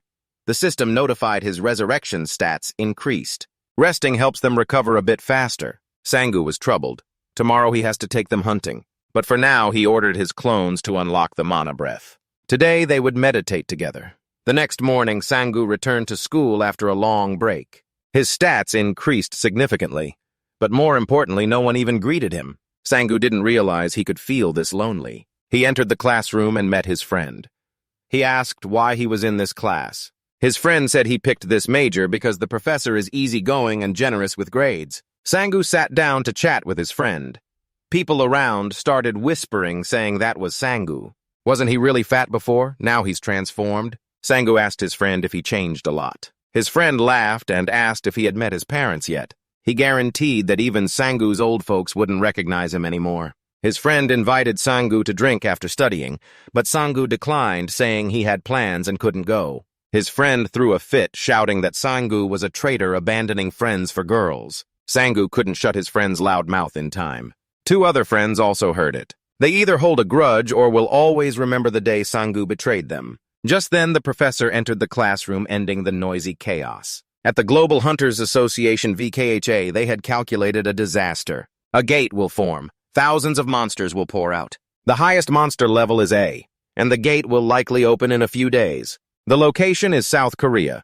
Upon receiving the news, the association organized a meeting with the heads of all guilds nationwide. This cat-eared girl is Han Miho, leader of the Zolo Guild, ranked 6th nationwide. This man is Park Gwang-tae, leader of the Kinos Guild, ranked 3rd nationwide. They happened to meet on the way and entered the meeting room together. The leaders of other guilds were there, including Old Hee-song, the nationwide head whom everyone hated. He greeted Gwang-tae, but Gwang-tae tried to ignore him, not wanting to engage. But Hee-song didn't let it go that easily. He poked at Gwang-tae's wound, bringing up the recent incident where Gwang-tae's team went to Odin Tower but hadn't been heard from in days. The second-ranked guild leader, Kim Igon, saw this and told Hee-song he was going too far. Hee-song still didn't care about anyone sitting there with a mocking smile. Gwang-tae's eyes reddened with anger, but he just held back and said nothing. Just then, the president of the Korean Hunters Association entered. Seeing the tense atmosphere in the room, he cleared his throat and sat down. He announced the monster disaster about to strike the country. Suspecting there might be an A-rank monster involved, the Hunters Association was asked to cooperate with the strongest guilds nationwide. Someone asked when and where it would happen. The president paused and replied that aside from it likely happening within the country, they had no specific information. The second-ranked guild leader slammed the table angrily, shouting that they had to defend the entire nation without even knowing the gate's location. The president shyly raised a document to cover his face. The only thing they knew was that the disaster would happen soon. The other guilds started to stir. They didn't even have enough hunters to handle internal issues, so how could they stop a disaster without knowing the time and place? The other guilds kept asking questions, making the president confused and unsure what to do. Guang raised his hand with a suggestion. He proposed that each guild prepare a hunter team, ready to deploy at any emergency, check the areas around their territory, and when the disaster happens, all guilds would concentrate all efforts at that location without exception. This was mandatory, and any guild that didn't comply would be severely punished. The president thought this was a reasonable idea. He asked if anyone else had any suggestions. They would decide by raising hands. The other guild leaders who had no objections all raised their hands at once. The president sighed with relief. Finally, they had reached a conclusion. The meeting ended. The other guilds continued to protect their areas and maintain close cooperation. After class ended, Sangu happily grabbed his backpack and headed home. From afar, he saw some guy flirting with Hyun. The guy was trying to get her phone number. Hyun tried to refuse by saying she already had a boyfriend, but the guy wouldn't let go and kept trying to hold her back. Sangu approached and asked Hyun why she was there. Hyun grabbed the chance like a lifeline. She called Sangu honey and ran over to grab his arm, pulling him away. Sangu didn't understand what was going on. After they got away from the guy, Hyun explained the situation to him. She emphasized to Sangu that she didn't have a boyfriend. He didn't react and changed the subject, asking why she had him buy meat for her. Didn't she have school today? Hyun began to fall into a self-loving spiral. She asked Sangu if he couldn't take his eyes off her usual look. She asked if he wanted to ask for her number. Sangu froze, clenching his fists. I've been around for a while. Suddenly, he got a text notification showing payment from Junmo. He checked his account and saw he had earned an extra 50,000 truly at the peak of success. Sangu excitedly told Hyun to hurry up so they could go pick the most expensive meat to eat. The two of them went to a Korean beef restaurant to eat. It was undeniably delicious, but Hyun was still worried about the price. Sangu told her to just eat and not worry about anything. As they were eating enthusiastically, suddenly, an emergency broadcast came on the TV. At this moment, a disaster warning was being broadcast across the country. This was an extremely serious matter. All citizens were urged to pay attention. Sangu's friend Gyeong-do cried without tears. It's not fair. Why does Sangu get to hang out with women while we have to stroll the streets alone? They saw Sangu eating with Hyun through the glass and kept calling him a traitorous bastard. Just then, Gyeong-do got the notification. He took it out to check online while everyone else panicked about the disaster, but no one at school was saying anything. At that moment, Sangu and Hyun had just finished their meal and stepped outside. They asked the girl next to Sangu who she was, if she was his girlfriend. Sangu said no, she was his student and he just invited her to a meal. Both sides greeted each other and introduced themselves. Sangu handed Hyun a wrapped package telling her to take it home for her parents. He had asked the staff to pack up the leftover food they couldn't finish. He reminded her to be careful going home and not wander around anymore. Hyun blushed and asked Sangu if that was all for today, nothing more. Sangu still insisted she should head home quickly. Her parents wouldn't be happy if they were still wandering outside during a disaster warning. Sangu's friends teased him for nagging and being rigid, just like an old man. Annoyed, Sangu shouted and chased his friends away. After seeing off his friends and Hyun, he looked around and noticed everyone was still calm, smiling, and chatting as if nothing had happened. Sangu called Junmo to ask about the disaster. Junmo said the information wasn't official yet, but the association planned to keep the warning for at least 3 more months because they didn't know when or where the space gates would appear. But the number of invading monsters would be large and quite dangerous. They even said there might be A-rank monsters, so if a gate appeared in the capital, there would be many casualties. Sangu couldn't understand why, if it was that dangerous, the association wouldn't provide more information to the public and strongly urged people to be more careful like the hunters from the association did. Junmo explained the issue was the 3-month time frame. The economy and essential supplies would be severely affected if they prevented people from working for such a long period. The association would be blamed for those losses. That's why they didn't provide full information. So no matter what happened, at least they could say they warned the people. Junmo said he was heading to the shelter right now. The hunting zones had also been quarantined, so no one could hunt in this situation. Sang said he was going home too. They ended the call. Sangu went home to check on number 1 and number 2. Number 2 was almost fine, but number 1's injury was serious, and he was still bedridden. Seeing the cooldown was finished, Sangu decided to re-summon number 1. He gave number 1 a new hat to wear so he wouldn't confuse the 3 clones. Just then, number 3 also returned. The 3 went home to visit their parents. Sangu's mother came to open the door. She froze for a moment, almost not recognizing her son. His father and younger sister warmly welcomed them. His sister even directly asked who he was. Sangu's mother noticed the clones behind him and asked who they were. "Are they your friends?" Sangu told the clones to take off their masks. The family gasped in surprise. After a while explaining, the whole family understood it was Sangu's skill. A month ago, he had joined the awakening program. Sangu's father asked if he was a hunter too. His mother didn't care much because it was very dangerous. Sangu tried to explain to his family that he wasn't in any danger. The clones hunted on his behalf. Sangu told his parents that due to the disaster warning, they had to go to the shelter. His father seemed uninterested and said they would see how things went. He still had to work tomorrow. They couldn't just pack and leave suddenly. Sangu sighed. His father didn't realize how serious the situation was because society was still relatively calm. He decided that from today on he would stay here with everyone. He lied that he had received a notice that school was closed. Sangu took out the Korean beef he had brought back earlier and invited the family to eat. Sangu's mother wanted to invite the clones to eat too, but he said just give them some rice. No need for a big feast. The family began to sit down for the meal. The 3 clones sat around a huge bowl of rice. The family was happily eating when suddenly the house wall collapsed. Sangu fainted for a moment. When he opened his eyes and looked around, he saw his house was a pile of rubble. Outside monsters filled the sky. What the hell was going on? A giant dragon roared thunderously. It gathered a fireball and then shot it around. Sangu frantically turned back to check on his family. Everyone was already unconscious. Number 1 had disappeared. He used his body to protect everyone from the explosion. Number 3 was seriously injured, losing an arm. Didn't expect the gate to open so quickly. The family members also gradually woke up. He pulled out his gun and told everyone to leave quickly. The space gate had already opened. Many people would be in danger. Monsters kept rampaging through the city. They captured and killed people everywhere. It was a scene of sorrow and mourning. Sangu gave number 1's gear, which he had worn, to his little sister. The family prepared to evacuate. Just then a monster fell from the sky. It looked at Sangu and sneered. The gate appeared in the sky and many other monsters also fell down. They didn't know how to fly, so falling from such a height caused severe injuries. Sangu easily dealt with them.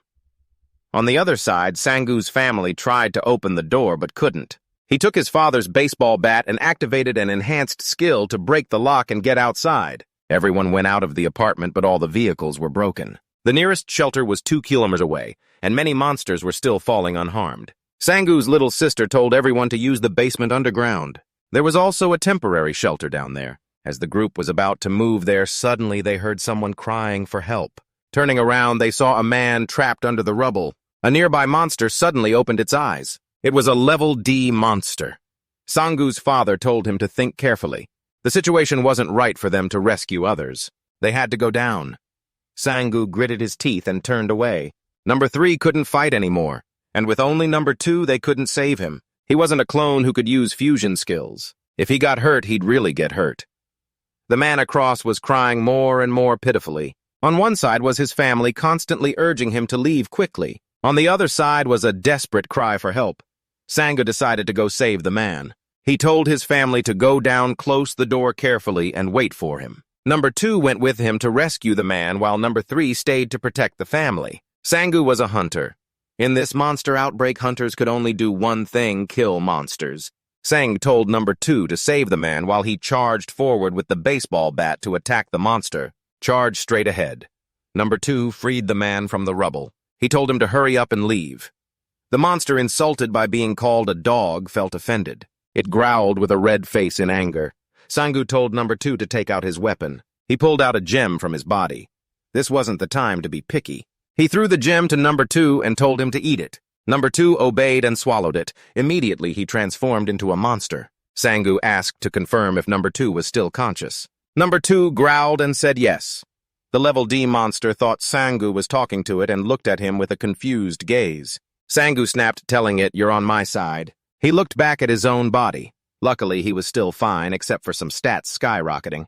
Because he was a clone, there seemed to be no side effects. Both sides charged into battle. Number 2 swung the sword he grabbed from the fish last time and cut off one of the monster's arms. It screamed in pain and got even angrier, swinging a club down at number 2.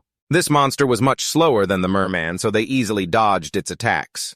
Sangu wielded the baseball bat and kept charging to attack. The arm that number 2 had cut off quickly regrew.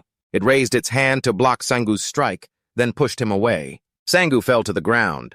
Judging by the monster's skin, it wasn't very tough. He could easily cut it, but it healed too fast. That made dealing continuous damage impossible. Sangu ordered number 2 to make the monster collapse within minutes. Number 2 obeyed, cutting off the monster's leg, causing it to fall to the ground. Sangu took the chance to shoot 2 bullets into its eyes. The monster painfully clutched its face and screamed.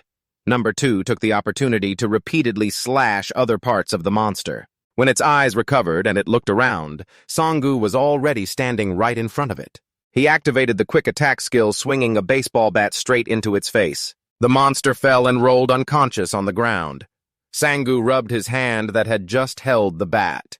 This quick attack skill really packs a powerful punch. The aftermath was also significant. This monster seemed a bit stronger than the merman. Let's say the merman is strong because he operates in his own territory. But this monster is still pretty strong without needing any special conditions. Sangu stood up, dusted off his clothes, and told number 2 to hurry into the shelter. Their family is really worried.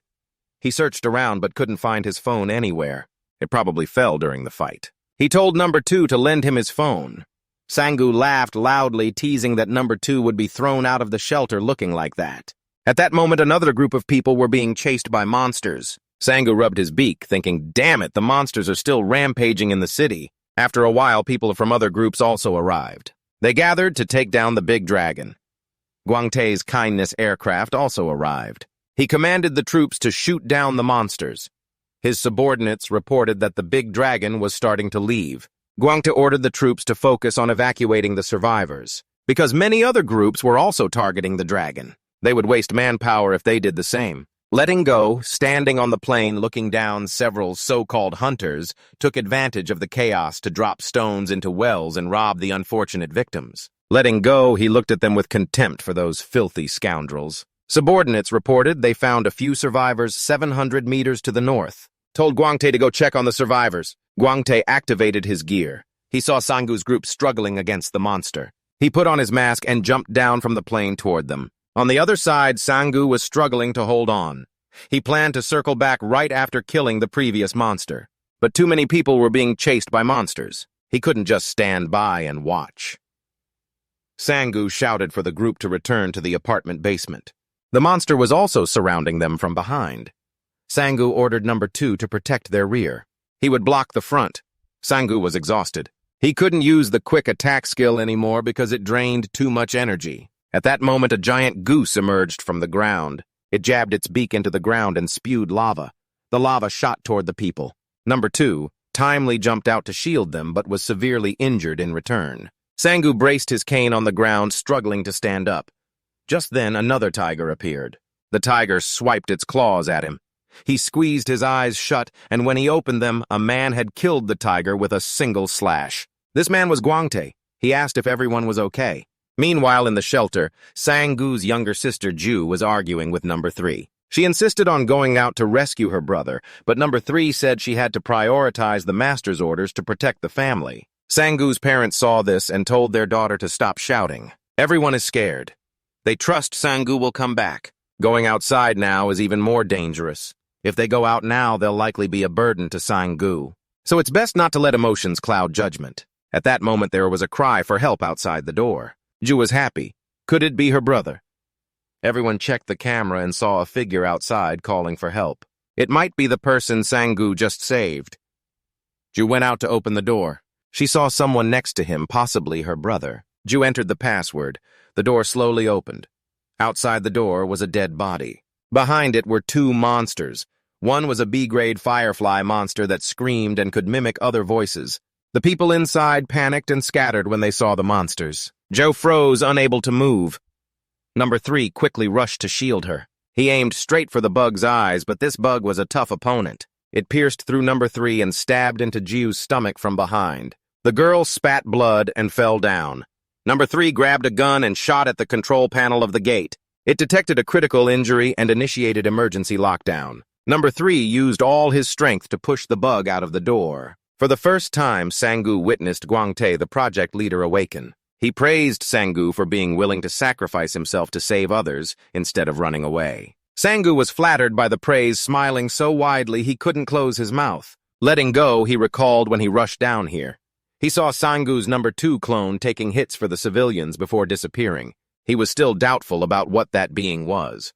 Letting go asked about Sangu's skills. Sangu hesitated, unsure whether to tell the truth. But just as he was about to speak, the connection with number 3 suddenly vanished. Sangu grabbed number 2's sword and ran desperately toward the shelter. His family was in danger. He had to go immediately. Letting go ordered his subordinates to locate him and bring the survivors to safety. Sangu ran with all his might. Under the sword's influence, his eyes glowed fiery red. He activated his sprint skill, running like never before. The group in the other area was still focusing fire to take down the giant dragon. They had tried everything from slashing to poison, but nothing could penetrate its skin. They planned to cooperate to kill the dragon. But the guild leader Hee-sung didn't think so. He came because he heard there was money here, but he wouldn't cooperate for mere scraps. Hee-sung cast a skill. He summoned a huge flame that burned everything to ashes. Meanwhile, Sangu's parents kept staunching his sister's bleeding. The two cried endlessly, only able to encourage their daughter to endure. The bug that had just killed number 3 turned back to break through the double doors. Ja weakly cried out, telling her parents to run quickly. The firefly kept nagging unpleasant words. At that moment, Sangu caught up and saw his unconscious sister lying on the ground. His anger flared fiercely. His eyes turned bloodshot. Sangu shouted and charged at the bug to attack. But the bug swiped once, and Sangu spat blood, seriously injured.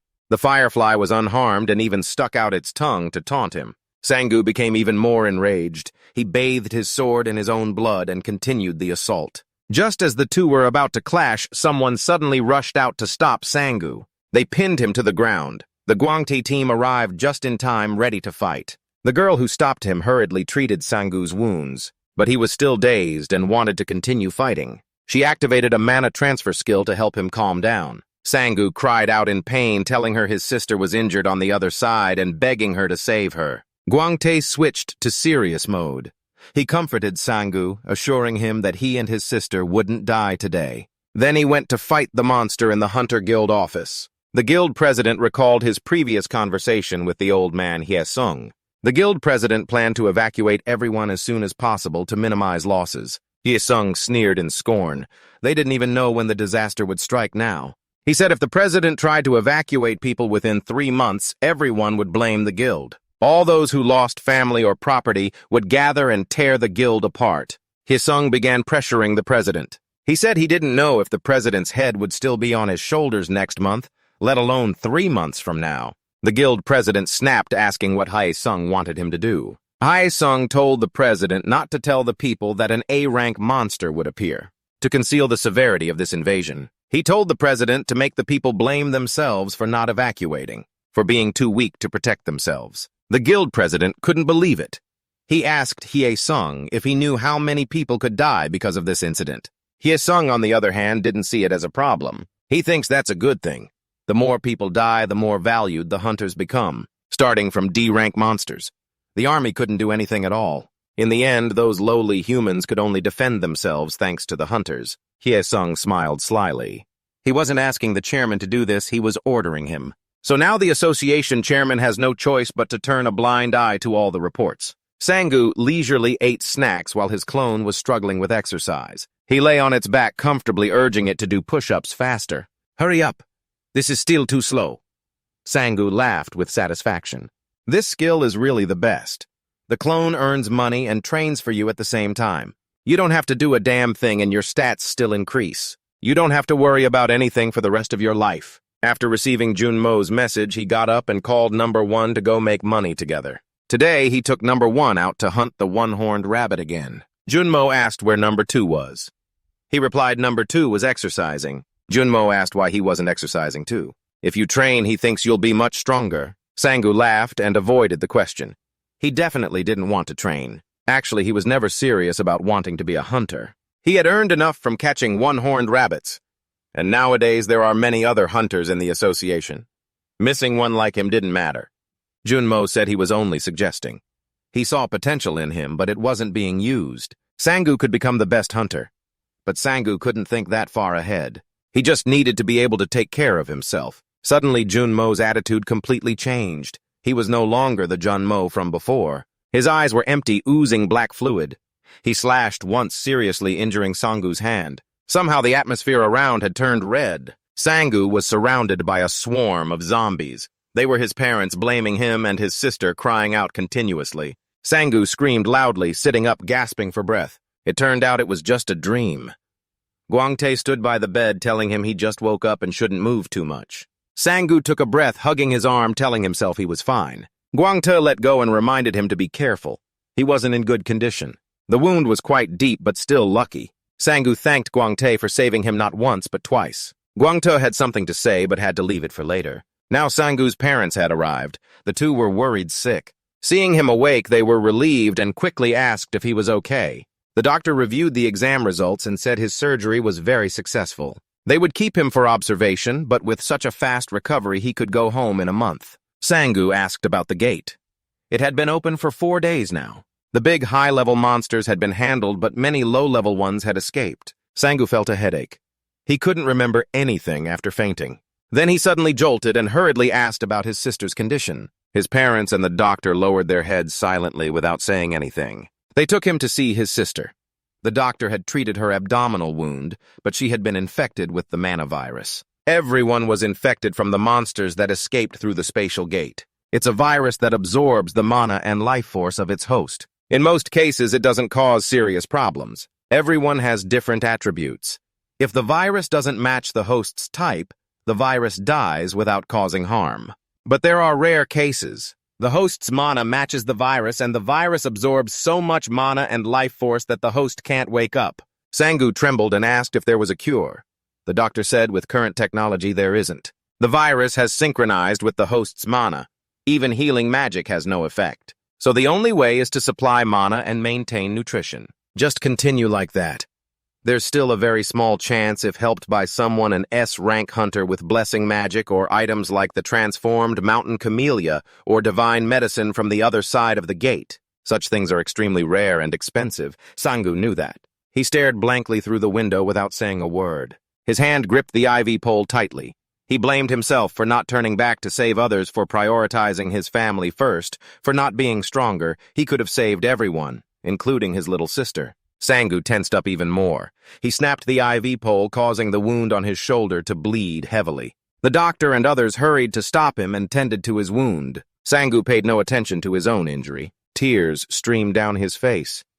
If only he had tried a bit harder, things wouldn't have come to this. Sangu was taken back to the room. He sat upright on the bed. The door suddenly opened. It was Heon. She had heard he was hospitalized and came to visit. Sangu asked if her family was okay. He was worried because her home was near the danger zone, but luckily her family was fine, just some damage to the house. Hee-Yoon's father had contacted Sangu's parents. Since they couldn't reach him, they found out he was here. Sangu remembered he had lost his phone. He asked Hee-Yoon why she called him teacher instead of brother. Hee-Yoon awkwardly corrected herself. She told him to get well soon so he could keep teaching her. Sangu sighed. He told her he wouldn't be teaching her anymore. 2 weeks later, Sangu's wounds had fully healed, surprising even the doctors. He prepared to be discharged. Sangu recalled the conversation he had with Heon the day before. He had told her everything about his current situation. He didn't know what else to say except sorry. Heon thanked him for everything. She realized that Sangu probably wouldn't contact her anymore. She forced a smile and told Sangu he'd regret losing such a beautiful student like her. She said she'd get into college with everything he had taught her. She said she'd find a boyfriend in college. When that happens, Sangu shouldn't regret it. Heon smiled beautifully and left.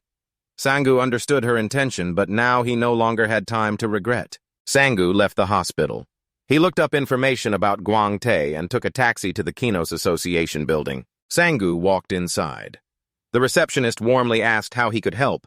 Sangu said he was there to see Chairman Park Guang. He didn't have an appointment, so the receptionist couldn't let him in yet. At that moment, a tall man with a hat approached and asked if he was Sangu. He was a high-ranking commander of the association. He invited him upstairs. Guang was waiting for him. Sangu was escorted to his office. He came to thank him for everything he had done for him. He felt deeply grateful because Guang had rescued his family and quickly treated him in that situation. He was also curious why Guang had gone so far. He heard from the hospital that Guang had provided his family with private rooms, temporary housing for his parents and his sister's medical expenses. Sangu asked if those things were related to what he was about to hear from Guang. Guang clasped his hands and said he also had a little sister who was missing along with their group of friends. Maybe that was why he saw himself in Sangu. It was true that his emotions were in turmoil, but he wasn't doing all this so Sangu would feel grateful and be obligated to repay him. Sangu asked why Guang wanted to meet him as soon as he felt better. He wanted to ask about his abilities. He asked if Sangu's clone could do everything, even the man who saved the others was just a clone, right? Sangu didn't try to hide anything. He told Guang it was his skill. Guang clasped his hands and got straight to the point. He needed Sangu's power. He begged him to rescue Kanos's first team just like he had saved the other survivors without expecting anything in return. He let go, not asking Sangu for help in exchange. He knew the only one with a chance to save his sister and the other first team members was Sangu. He let go, bowed sincerely, and begged him. Sangu thought for a moment.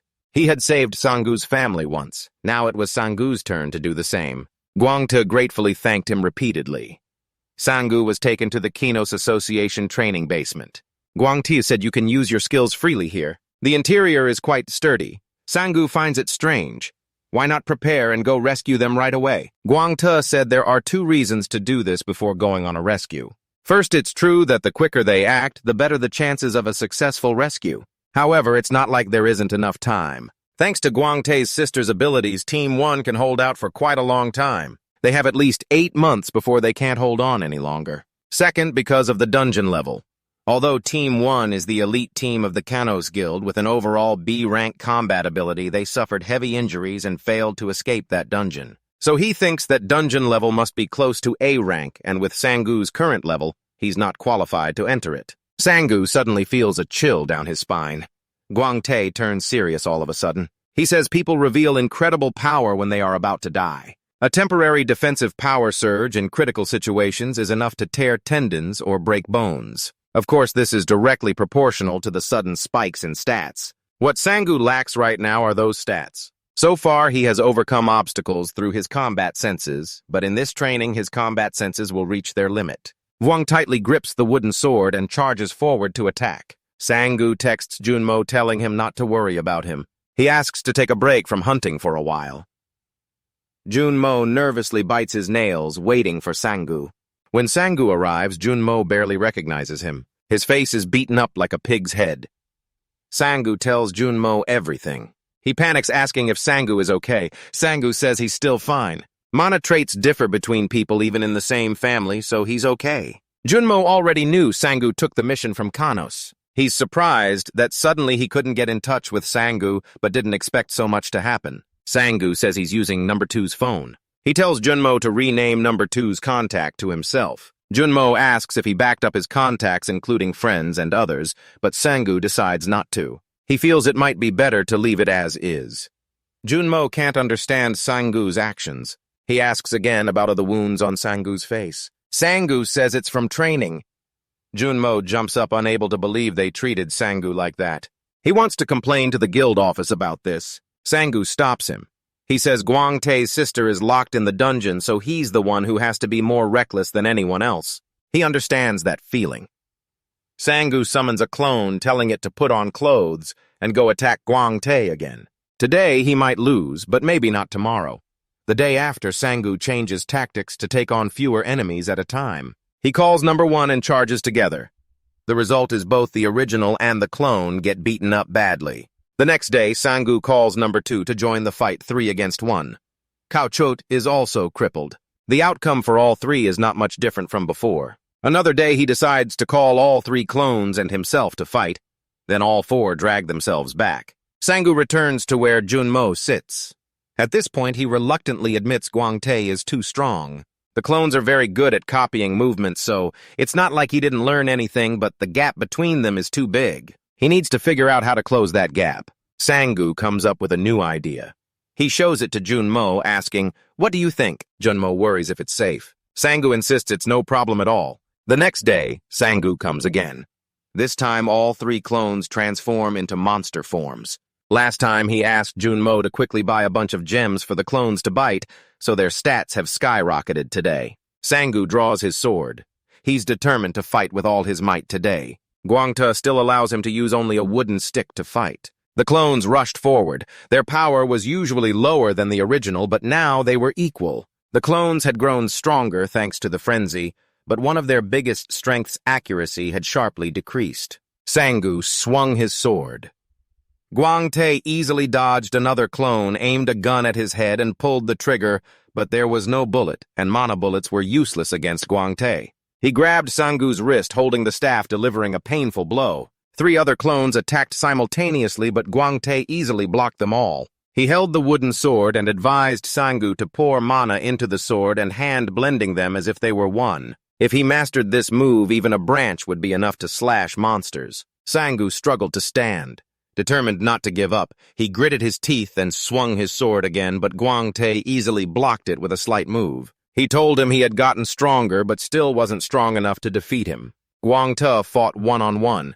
Just a wooden sword was enough to defeat Sangu and the clones. At Sangu's level, he couldn't consider him a C-rank hunter. Sangu was hit so hard his nose bled. He stubbornly kept attacking despite all the clones being knocked out. He had great determination and couldn't settle for just being C-rank. Sangu shouted to the clones. He started teasing them to look at Guang sharp nose and chin exactly like the gem. He yelled for them to hurry up and eat the captain. They all charged again, but one by one they were knocked back by Guang. Actually, Sangu's desire to become stronger wasn't just Guang demand. Since he opened his eyes in the hospital, he had felt something helplessness having to entrust his family's safety to others. In times of danger, he hated his own weakness, the frustration when results didn't match his efforts. He didn't want to feel that way ever again. Blood surged in Sangu's veins as he grabbed his sword with both hands and charged forward to attack again. He had no intention of stopping. 6 months later, at the Ga Sin Seok-dong hunting ground, a group of big bullies were picking on someone weaker. Another group fought back and left the bullies bloodied with nosebleeds. The weaker girl shouted, questioning them, "Why are you doing this? They have official permits to enter the hunting ground." The big bully snapped at her to shut up. They were members of the Silver Moon Society. Currently, their society was using this station as a hunting ground. "If you want to hunt, go somewhere else." The gatekeepers nearby saw the dispute but didn't intervene. They turned away as if they saw nothing. The leader of the Silver Moon Society squinted at the girl, then suddenly changed his mind and let them all hunt together. His subordinates kept praising him for being kind and merciful. They laughed harshly. The weaker group knew they were being played but had no choice but to endure. Suddenly, from afar, a young man wearing a hood walked straight into the hunting ground. The gatekeeper tried to stop him, his face bruised, but the hooded man didn't understand. He had paid to enter, so why wasn't he allowed in? The Silver Moon Society leader saw he seemed like an unreasonable guy. He cracked his knuckles with great momentum, without hesitation swinging to punch the hooded man's face, but before the fist could land, it was caught by the hooded man. He kicked the big guy hard in the stomach, causing him to writhe in pain and fall to the ground, clutching his belly. The hooded man realized his action was a bit too much, so he lowered his voice. "Sorry you thought that man was going to hit you, so you didn't know what else to do but defend yourself." Startled for a moment, the boy fought back. The man removed his hood, revealing himself as Sangu. The boy suspected. He vaguely thought there was some Silver Moon Guild or something, but he didn't care. He looked at the big guy, still red-faced and groaning in pain on the ground, then raised his foot and stomped on his head. "What the hell does it have to do with your hunting guild that I'm here in the hunting grounds?" The big guy, lying on the ground drooling, couldn't say anything but spat out 3 words, "You bastard." The whole Silver Moon Guild was furious seeing this kid dare to disrespect their guild.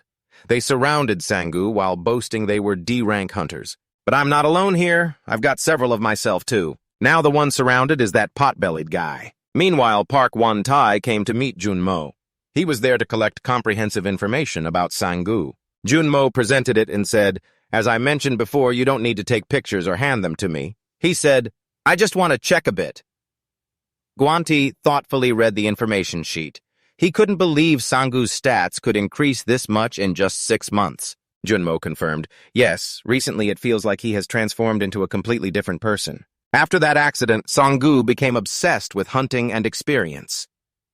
Junmo wondered, with these stats, will he be able to carry out the plan? That doesn't need to be said. Guanti already has a backup plan if he fails, so no need to follow him. But looking at these numbers, it's truly a terrifying growth rate. First, let's start with the rescue mission of Team 1. Guanti was extremely curious inside. Sangu has surpassed almost D rank near A rank. Someday he will surely reach a high level. The clone skill makes the user stronger. The stats don't even show how strong he has become. Back to the punks getting beaten to a pulp. They kept getting their ass kicked continuously, not knowing what the hell was happening right before their eyes. The gatekeeper demanded they stop thinking Sangu had gone too far. He stared at him. You should say that when the hunter gets hit, not now. You didn't do anything when they pulled out their swords. I'm not blaming you, but be reasonable and go back to the gate guard. Then he ordered all clones to destroy their phones so they couldn't contact anyone. The three guys who overestimated themselves stood silently amid the rush of life in Gassenson Dong's hunting grounds. This uncle was seizing the moment to steal some items in the hunting grounds, holding a red stone in his hand. As soon as he held it up, it felt like an electric shock ran through his body. This difficulty made him angry, and he threw the stone far away. Hearing the noise and guessing someone was coming, he quickly ran away. Seeing Sangu arrive, he began to act shy and cute. You're here. I need more time to complete Sangu. Suddenly, the boy realized this guy was Unicorn Rabbit hadn't met him in a long time. He wondered, how did you get in here? The Silver Moon Guild is definitely guarding the entrance. They moved closer and said, I was about to ask you the same question. You're not strong. This is a D-rank dungeon, so what are you doing here? Judging by his shady appearance, he didn't seem to be here for hunting. Seeing this, it seemed the Silver Moon Guild was imprisoning him here. Sangu pulled out a photo of the D-rank hunters who had just been stripped to show off. I'm not here to comfort or anything, I just want to know what's going on. Either you tell me why you're locked up here, or you'll join the Guild of Hunters wearing loincloths. The uncle struggled deeply, but finally had to admit, D-rank monsters don't always drop treasures after death. These treasures stay inside their bodies for a long time, and even after death they often fight each other in the dungeon. Sangu began imagining two monsters fighting, one losing and dropping treasure, then calling a new one to continue fighting and dropping more over and over. So the treasures pile up in the dungeon. For D-level hunters, these treasures are random items not worth picking up, so they focus on low-level hunters and lock them here until they reach the required number. The reason they ended up in this situation is because they owe the guild or were sold to the guild. Most of them are debtors or newbie hunters. If they die in the dungeon facing monsters, they're treated just like monsters that die in the dungeon. Seeing this scene before him, Sangu never expected he would witness this with his own eyes. He simply said firmly, "Go work for that uncle before I change my mind." Oh, how touching, so touching it almost made me cry. This kid turned out to be a good person. I thought I met a benefactor, but he actually asked for the treasure bag. What are you getting emotional about? We don't even have a good relationship, heh. This uncle has picked up a lot. Luck is on his side. You through number one eating all of number one devouring free goods is really delicious. Now they start collecting treasures, you will make good use of them. Over here, a young girl is being chased by a monster. Bet you can't catch me. If you don't, you're a puppy. This fierce monster is a C-rank abomination. She had never heard of C-rank monsters appearing here before. This girl is Kim Woo-hyun, a hired worker of the Silver Moon Guild. Woo-hyun was chased so hard she fell flat on the ground. She refused to accept that she would die in a place like this. But luck wasn't over yet when she met Sangu, who gently lifted Woo-hyun up and saved her life. Woo-hyun was too breathless to speak to the person who saved her life. And you don't have any precious gems? Why don't you collect some? Woo-hyun said she had long abandoned those things. Despite the monster preparing to pounce, Sangu remained calm. You threw them away. Also, did you say something about the Hyesung Guild? Did the Silver Moon Guild send you here? The white monster was suddenly consumed by a red monster. He didn't care what was happening around him. Sangu just wanted to ask what was really going on with the Hyesung Guild. Woo-hyun said nothing and tried to run away head first. But you better run to the skies, girl. How can you behave like that when monsters are surrounding us? Sangu just said, don't pay attention to them. There are clones behind taking care of things. Looking at the people in front of Woo-hyun, she couldn't help but be curious. Are they a team, or is he a summoner? Who exactly are these guys? Safe, right? Super safe. But actually, not so safe, bro. The two red monsters, Sangu's number ones, were also battered badly. They really don't look trustworthy at all. Safe my head, I can't believe number one lost after devouring such a basket of treasures. The only way to survive this situation is to run. Yet this young man remained completely calm. Wait here a bit. I've already fed them plenty of expensive stuff.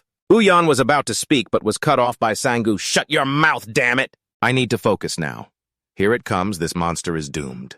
Sangu Lao came to deal with a bunch of monsters, then kept attacking continuously. He needed to take them down as fast as possible. Sangu attacked wildly. This power amazed Uhyun. He's too strong. Staring at the monsters made his eyes turn red, white moon shining with blood streaks. Sangu calmed himself down to stay composed. In a moment of distraction, it attacked from behind. Luckily, the clones blocked it. He turned back and sliced the disgusting monster in half with his sword. That completely destroyed it. Damn, I'll feel disgusted every time I use this sword again. After finishing, he turned back and saw Uhyun standing there with her mouth wide open in shock. You already defeated that monster? Oh, you still haven't run away? What's up, second brother? You told me not to run. Stay still, don't move. I was just hoping, not expecting you to actually do it. That's great. Forgot that number one is lying there groaning in pain. He's actually fine, real tough, but strange. He should have recovered by now. Uhyun explained that the bone sword of that monster has a curse that corrodes whoever wields it. If we don't have a healer, we're dead. The main character is really lucky. Almost got hit by one of its strikes. But in bad luck, there's worse luck. Even though they ate a gem, they only took the hits instead of dodging. Uhyun looked at this red guy and didn't think he was human. She even thought he was a giant wearing a hat. After hearing Sangu say he is a summoner, Uhyun struggled intensely and then decided to give him a bottle of medicine. If he drinks this, he might live a little longer. But if anything happens, don't blame me. What kind of cheap medicine is this longevity potion with a skull on it? Damn. Well, at this point, there's no other choice. You poured the medicine into number one's mouth. Number one's body gave off a weird smell. The wounds gradually healed. Sangu marveled at how effective it was. What kind of medicine is this? Number one jumped up as if nothing had happened. Sangu was relieved to see him okay. Only then did Uhyun start speaking. Only for now. It has a side effect that his vitality will gradually drain. My ability is Poison Master. Let me explain a bit about a level 5 Poison Master. Creating poisons, the number of recipes increases based on proficiency level. Each recipe can be enhanced, using poison to convert life energy to heal injured parts. The higher the proficiency, the less life energy is consumed with regenerative effects. The side effect slowly drains the user's life force, increasing strength by using poison to stimulate the body. So that means number one will eventually die after his life force runs out. Well, dying like this is still better than dying right from the start. Sangu turned to number one and said to go hunt quickly before he dies. He blinked away immediately. So Sangu had to summon him again. Uhyun finished explaining her ability. She asked Sangu to also explain his. Who are you? You have pets exactly like monsters, and each one is extremely strong. You even skewered that monster. I've never heard of anyone like you among the country's B-rank hunters. Of course not, because he's an E-rank hunter. Uhyun doesn't believe an E-rank could be in a C-rank dungeon and hunt so easily. In this dungeon, Sangu didn't answer and just cheerfully asked why she talks like we're friends. At the Yolo Guild warehouse, many treasure chests are being transported. The Han Miho Guild leader is actively collecting them. This three-headed girl is the Kim CEO guild manager. She doesn't understand why Miho is collecting these things. Before she just did errands for Lord Wanti. He said he would pay a high price for them. Siona looked at the full chests, wondering why he needs so many. Does he have many pets? Miho heard rumors. There's someone named Jong Sangu.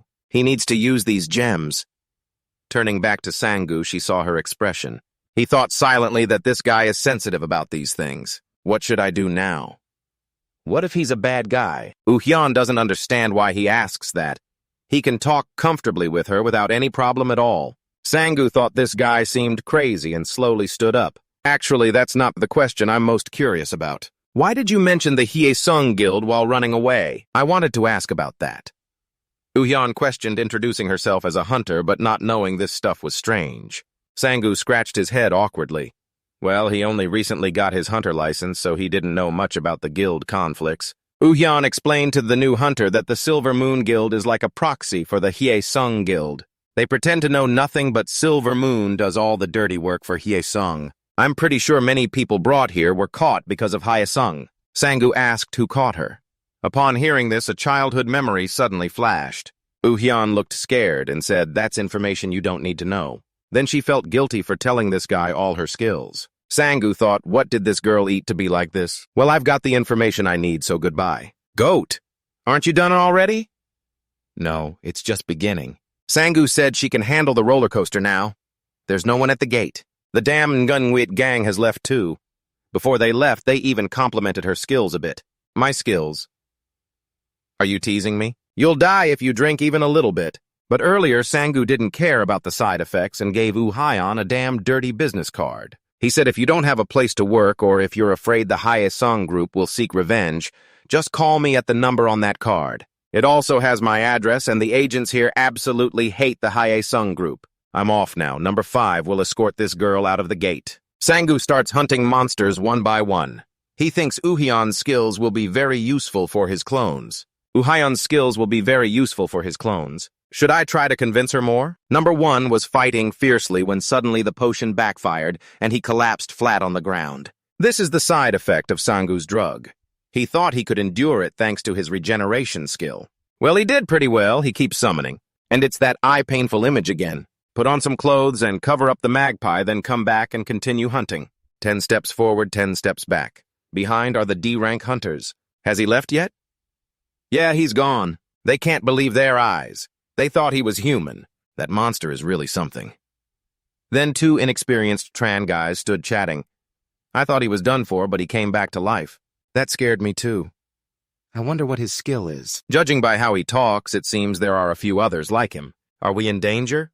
Damn it. If only we had equipment, then more equipment. We'd still get beaten to a pulp. The guy with parted hair wonders why they came back. Even the guys picking up gems ran off. The 3-centimeter hair guy touched the wall, searching for anything unusual. Idiot, don't you know where this is? The reason we're restricted to hunting in this area. At least we should check where this place is. Luckily, he still hasn't found this place. Behind this wall is a secret room. This place looks like a factory. I don't know what they're building here. Materials can be supplied directly from the hunting zone, and it's very unlikely anyone found this place. Who would think to investigate this hunting area anyway? These aren't opium. They're worth much more than opium. This is definitely refined gems. Their capability is 100 times better than normal gems. And just one of these will boost our stats by 0.5 points. But the side effect is turning into a monster that even the most loyal beast can't control. That's why the Hunters Union has completely banned this. The parted hair guy thinks the effect isn't worth it at all. What's the point of the stat increase if you turn into a monster? Back then, no one was willing to take that risk. That's why it was so cheap before. But recently, some things have completely changed its value. It's because of a project called GP. There's a place where they recycle this to make a product usable on people. Because of that GBP project, John's company bought gems like crazy. Because crafting this is illegal, the value skyrocketed. No one thought this junk could make money. They can make millions with this stuff. The 3-centimeter hair guy thinks a few kids would get beat down badly in a fight. But if they take this with them, it's different. He'll leave it here and come back tomorrow. The parted hair guy doesn't understand why he leaves it here instead of taking it. So are you going to stop those bastards if they catch you holding this? Do you even have a brain? You can't even carry a little bit. Look at these two's interface. Wearing only underwear, they attract too much attention. They carefully close the secret door on this side. Hyun witnessed everything. Finally, she found number 5 angrily shouting, "Just come back and bring it here." Number 5's fragile heart got scolded and didn't dare fight back. Quietly turned back. She decided to stay in this hunting area. Luckily, those damn Silver Moon guys led her all the way here. But I don't understand why they're so naked like that. So she successfully found the pile of crystal gems in that room. Quite a large amount. She grabbed a level 30 bag to carry them. But that pile is pretty heavy.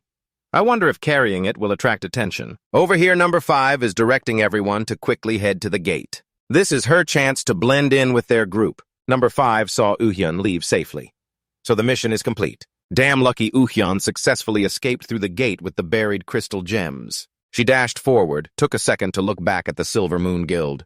Damn you guys, Sangu also thought everyone had escaped and was safe. The monsters had been wiped out completely. And the important thing is the bag is full of gems. Excited, I wondered why I hadn't seen any gems around lately to buy. These things are the best. Number 1 looking at the gem bag. My stomach rumbled and my mouth watered like crazy. Should I just eat them all? Come on, dude. If you turn into a monster, everyone will be scared of you. The duplication skill is on cooldown until noon, so better wait until tomorrow. At that moment, Sangu also received a message from Kang Jun-mo asking him to come to the Kanos Guild tomorrow. They will explain this mission for the next day. The other two were dressed discreetly, but when they returned, the crystal gems were nowhere to be found. He was furious. Tomorrow is the deadline. The boss flew into a rage and grabbed the gatekeeper's neck. "You bastard, if you're getting paid to do this job, do it properly. How did you let others get in here, gatekeeper? Just bad luck. Who can stop other hunters when they buy tickets to get in?" And the ones who escaped were the ones he locked up. Hearing that, he looked stunned, put him down. Why is it those bastards, just thinking of those three freaks makes me want to crap my pants? How can we get them back from them? Uhayan barely escaped. She still couldn't believe they had taken her to a dungeon meant for C-rank hunters. She would have died if it hadn't been for Sangu's help. At least she managed to bring back a bag of loot. The Silver Moon Guild might get suspicious if she sold them right away. So Uhyun decided to hide them temporarily until this sensitive period passes. Suddenly, Sangu's business card fell out. Remembering what he said, she was furious. He doesn't know a damn thing. That damn bastard? You think I'd show up just because you're flattering me? At Odin Tower, a rank 5 dungeon remains undiscovered. It's known that the strongest hunter of the first generation Bak Huan found this place and challenged it, and he never returned. After that, countless hunters tried, but all failed, even just passing through the lowest floors. The only exception was the teleportation user Reggie Lucas, and that's where Kano's Guild's #1 team got trapped, including Gwenty's younger sister, who is the team captain. Odin Tower is a dungeon with a special structure. It has an entrance but no exit. The only connection to the outside world is mana. The only way to communicate with them is through telepathy skills, because the ways to escape from there are very limited. Sangu must complete the dungeon or escape using teleportation skills. That's why his duplication skill is so important. Other hunters can't escape if something goes wrong in the dungeon. That's why he needs Sangu. He wonders if there's no other way for Team 1 other than escaping by their own strength. They equipped Team 1 with a way to escape, but they still haven't gotten out. He sighed. I'll tell you a story about what happened in Odin Tower, about how everything went off track.